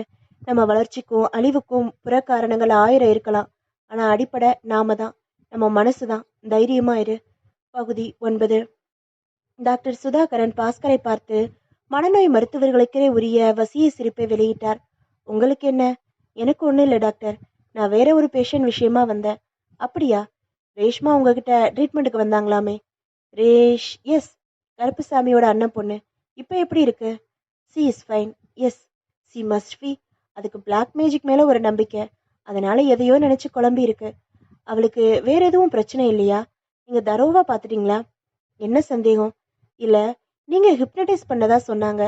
ஸோ இப்போ உங்களால அவங்க மென்டல் ஸ்டேட்ஸை சரியா சொல்ல முடியும் இல்லையா? ஆமா, அதனால தான் கேட்டேன். வேற ஏதாவது ப்ராப்ளம் உண்டா? நத்திங். நேற்று அவங்க காரில் என்னை கூட்டிட்டு போனாங்க. அப்போ திடீர்னு அவங்க டிரைவ் பண்ணுறதை விட்டுட்டு அலற ஆரம்பிச்சாங்க. நான் தான் வேகமாக கை நீட்டி காரை கண்ட்ரோல் பண்ணேன். இல்லைனா எங்கள் அஸ்தி கூட கிடச்சிருக்காது. ஹரிபு. அதுக்கப்புறம் ஏன் இப்படி நடந்துக்கிட்டீங்கன்னு அவங்கள விசாரித்தேன். அந்த ஸ்பாட்ல ஆக்சிடென்ட் ஆகி தான் இறந்து போக நேரும்னு ஒரு எண்ணம் வந்ததாம். அது எதனால டாக்டர்? இவ்வளவு சீரியஸான ட்ரபிள் இருக்கும்னு நான் டயக்னைஸ் பண்ணல. ரொம்ப ஆச்சரியமாகவும் வருத்தமாகவும் இருக்கு. திரும்பவும் அந்த பொண்ணை செக் பண்ணணும். என்ன ட்ரபிள்? சிசோஃபர்னியாவா இருக்கலாம். ஒருவேளை பிளாக் மேஜிக்காவே இருக்கலாமோ? நீங்க கூடவா அதை நம்புறீங்க? பிளாக் மேஜிக், ஒயிட் மேஜிக் எதுவுமே கிடையாது. சூப்பர்ஸ்டிஷன். முதல்ல நான் நம்பல. இப்ப எல்லாத்தையும் கேள்விப்படும் போது நம்ப வேண்டியதா இருக்கு. நடந்ததை எல்லாம் வருஷப்படுத்தி பாருங்க சார். நீங்களும் நம்புவீங்க. சிரித்தார். நானா? தமாஷ் பண்ணாதீங்க. சைக்காட்ரிஸ்ட் படிச்சவனால நிச்சயம் நம்ப முடியாது. சார், நீங்க படிச்சது மெட்ராஸா? ஆமா. கீழ்ப்பாக்கம் மெடிக்கல் காலேஜா? ஆமா. என்ன விஷயம்? அங்க டாக்டர் பழனியப்பன் எனக்கு பழக்கம். அவங்க சன் என்னுடைய க்ளோஸ் ஃப்ரெண்டு. அப்படியா? ஆமா. நான் வரேன் டாக்டர். வாங்க, அந்த பொண்ணை கூட்டிட்டு வர சொல்லுங்க. திரும்பவும் செக் பண்ணுவோம். சொல்றேன் டாக்டர். இப்ப நான் என்ன செய்யணும் என்று கேட்டாள் ரேஷ்மா. சிம்பிளா ரெஸ்ட் எடுக்கணும். வேலைக்கு ஒரு பயம், பொழுதுக்கு ஒரு குழப்பம். ரெஸ்ட் எப்படி எடுக்க முடியும்? Just 3 days. அது வரைக்கும் சரியான துணை இல்லாம வெளியே போகாத. தலை போற அவசரனாலும் நீ காரை ஓட்டாத. அதுக்குள்ள எனக்கு ஏதாவது எதுவும் ஆகாது. நேரடியா மனித முயற்சியால உன்னை துன்புறுத்த அவங்க தயாரா இல்லை. அதனாலதான் வெயிட். இதுல அமானுஷ்யமும் எதுவும் இல்லை. அமானுஷ்யம்னு நம்ப வைக்கிற முயற்சிகள் தான். தைரியமா இரு. நவ் ஐ ஆம் டேக்கிங் லீவ். நான் திரும்பி வரும்போது யார் அதுக்கு காரணம், இங்க நடந்தது என்ன, இதோட பின்னணியில யாருன்னு தெளிவுபடுத்துறேன். தெரியும்னா இப்பவே சொல்லலாமே. நான் இப்படி சந்தேகப்படுறது கூட யாருக்கும் தெரியக்கூடாது. தெரிஞ்சா இன்னமும் யாருன்னு உறுதி செய்யப்படாத அந்த குற்றவாளி தப்பிச்சிடுவான். இல்ல, தன்னோட திட்டம் தோற்று போகலாங்கிற அச்சத்துல நேரடி முயற்சியிலையும் இறங்கலாம். பாஸ்கர், பயப்படாத. இதெல்லாம் அசம்சன் தான். நீ கொஞ்சம் எச்சரிக்கையா இருந்தாலே போதும். மற்றதை நான் பாத்துக்கிறேன். பகுதி 10. 3 நாள் முயற்சிக்கு பிறகு பாஸ்கர் போலீஸ் ஸ்டேஷனுக்கு வந்தான். ஏற்கனவே இன்ஸ்பெக்டரிடம் அவன் தன்னை அறிமுகப்படுத்திக் கொண்டிருந்தான். இன்ஸ்பெக்டர் மாணிக்கராஜ், வாங்க என்றார். பாஸ்கர் அவருக்கு எதிரே உட்கார்ந்தான். சார், ரேஷ்மாவோட பயங்களுக்கும் மனக்குழப்பங்களுக்கும் என்ன காரணங்கிறத நான் கண்டுபிடிச்சிட்டேன். அப்படியா? ஆச்சரியமா இருக்கே. ஆச்சரியப்பட எதுவும் இல்லை சார். அவளோட அனுபவங்களை எல்லாம் வெறும் பிரம்மைன்னு ஒதுக்கி வச்சதுல நீங்க ப்ரெஸ்யூட் பண்ணல. நான் அதையெல்லாம் நிஜம்னு நம்பி ப்ரெஸ்யூட் பண்ணேன். உங்க கண்டுபிடிப்புகளுக்கும் போலீஸ்க்கும் சம்பந்தம் உண்டா? என்ன சார் அப்படி கேட்டுட்டீங்க? நீங்க தானே சட்ட நடவடிக்கைகள் எடுக்க முடியும். ஐசி, உங்க கண்டுபிடிப்பு பூசாரியிடமோ கோடாங்கியிடமோ கொண்டு போய் விடும்னு நினைச்சேன். பாஸ்கர் சட்டென்று எரிச்சல் அடைந்தான். என்றாலும் நரம்புகளை கட்டுப்படுத்தி கொண்டான். நிதானமாக தொடர்ந்தான். ரேஷ்மாவுக்கு ஏற்பட்ட அனுபவங்களை பிரம்ம இல்ல நிஜம்னு நம்பித்தான் நான் முயற்சி பண்ணேன். ஆனா அந்த அனுபவங்களுக்கு அசாதாரணமான அமானுஷ்யமான காரணங்கள் இருக்கும்னு நினைச்சு முயற்சி செய்யல. அறிவுபூர்வமான காரணங்களை தான் தேடினேன். அந்த காரணங்களோட அடிப்படையில தான் முயற்சி செஞ்சேன். நாங்க இப்ப என்ன செய்யணும்? சுதாகரனை கைது செய்யணும். எந்த சுதாகரனை? Psychiatrist. What nonsense you are talking? விளையாடுறீங்களா? 3 நாளைக்கு முன்னாலேயே அவர் மேல எனக்கு சந்தேகம். உங்களையே விசாரிக்க சொல்ல நினைச்சேன். நீங்க இப்படி கேட்பீங்கன்னு தான் நான் விசாரிச்சேன். நீங்களே விசாரிச்சீங்களா? ஆமா. பிரைவேட் டிடெக்டிவ் ஏஜென்சிக்கு ஃபோன் பண்ணேன். என்னோட சந்தேகத்தை சொன்னேன். நான் எதிர்பார்த்த உண்மையை அவங்க கண்டுபிடிச்சிட்டாங்க.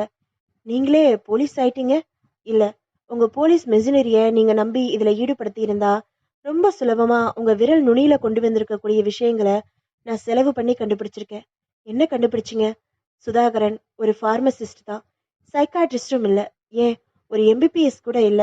போலி டாக்டர். Is it? இன்ஸ்பெக்டரிடம் ஒரு பதட்டம் தோன்றியது. எஸ். பாஸ்கர் தன் பாக்கெட்டில் இருந்து ஒரு காகிதத்தை எடுத்து அவரிடம் நீட்டினார். இதுல அந்த ஏஜென்சி ரிப்போர்ட் இருக்கு.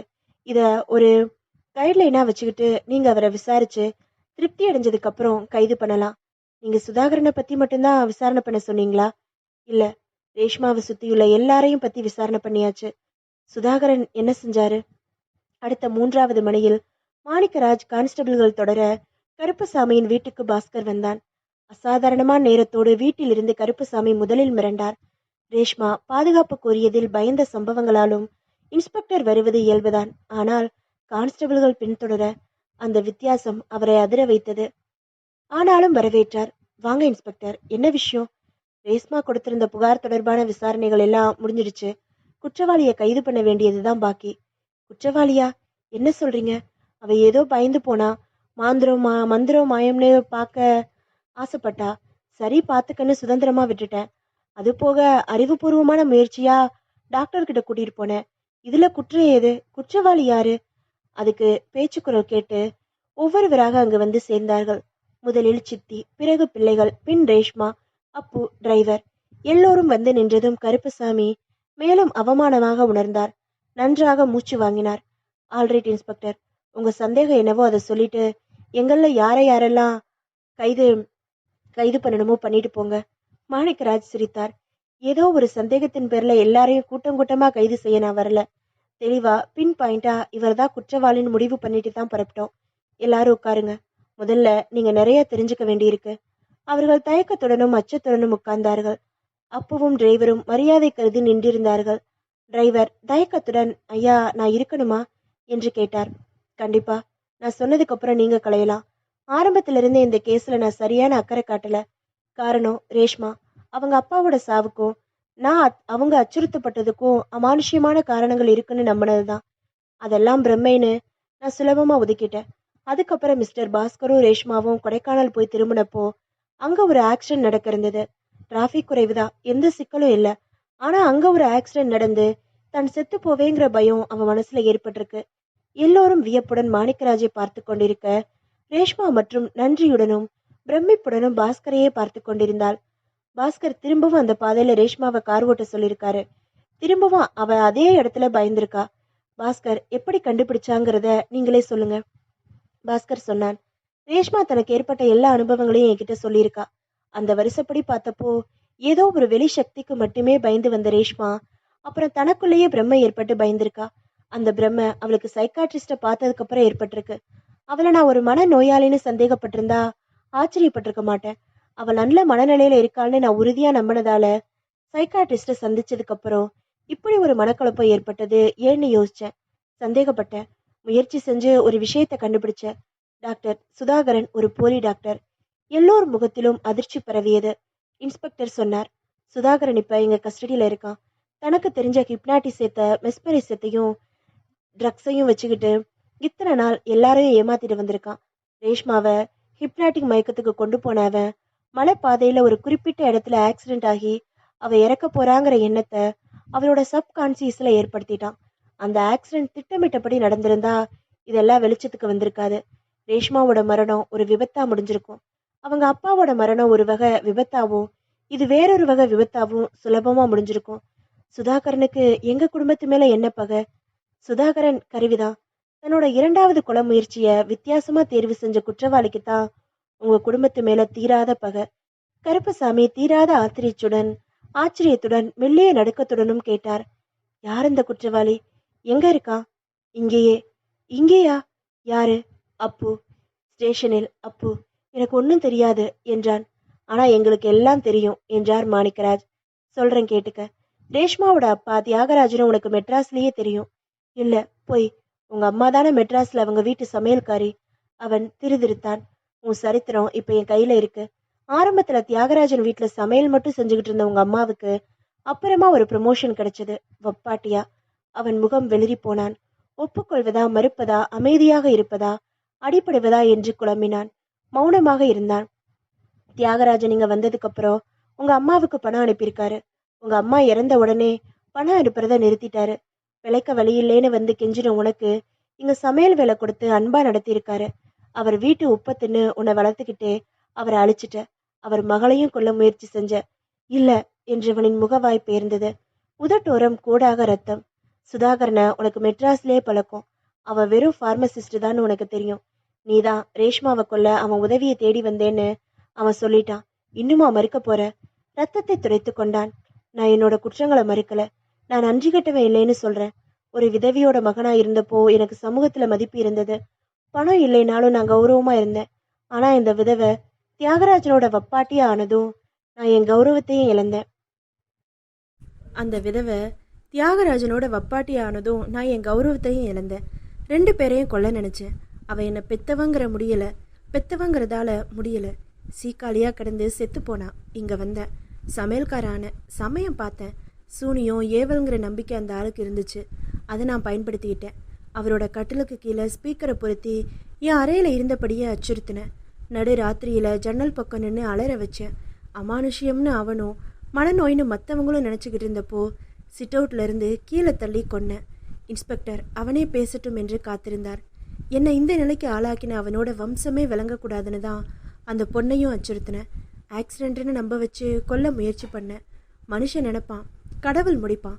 அப்பா செஞ்ச தப்புக்கு அப்பாவி பொண்ணையும் நான் குறி வச்சிருக்க கூடாது. அவ தப்பிச்சிட்டான்.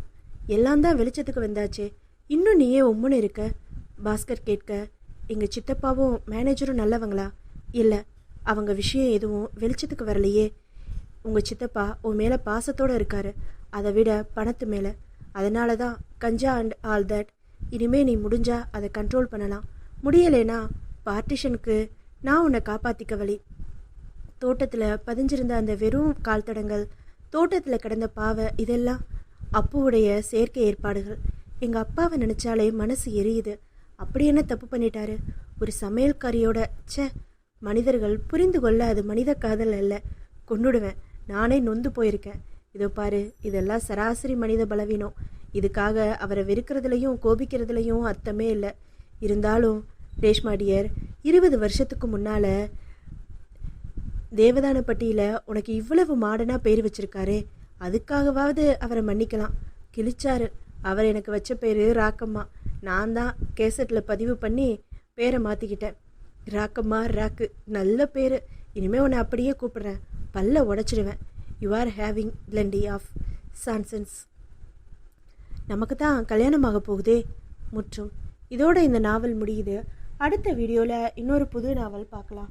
நீங்கள் யாரெல்லாம் இதுக்கு இந்த மர்மத்துக்கு காரணம் அவங்க சித்தப்பாவாவோ இல்லை ராமதுரையாவோ இருக்கும்னு நினச்சிங்க அப்படிங்கிறத கமெண்ட் பாக்ஸில் கமெண்ட் பண்ணுங்கள். பாய்.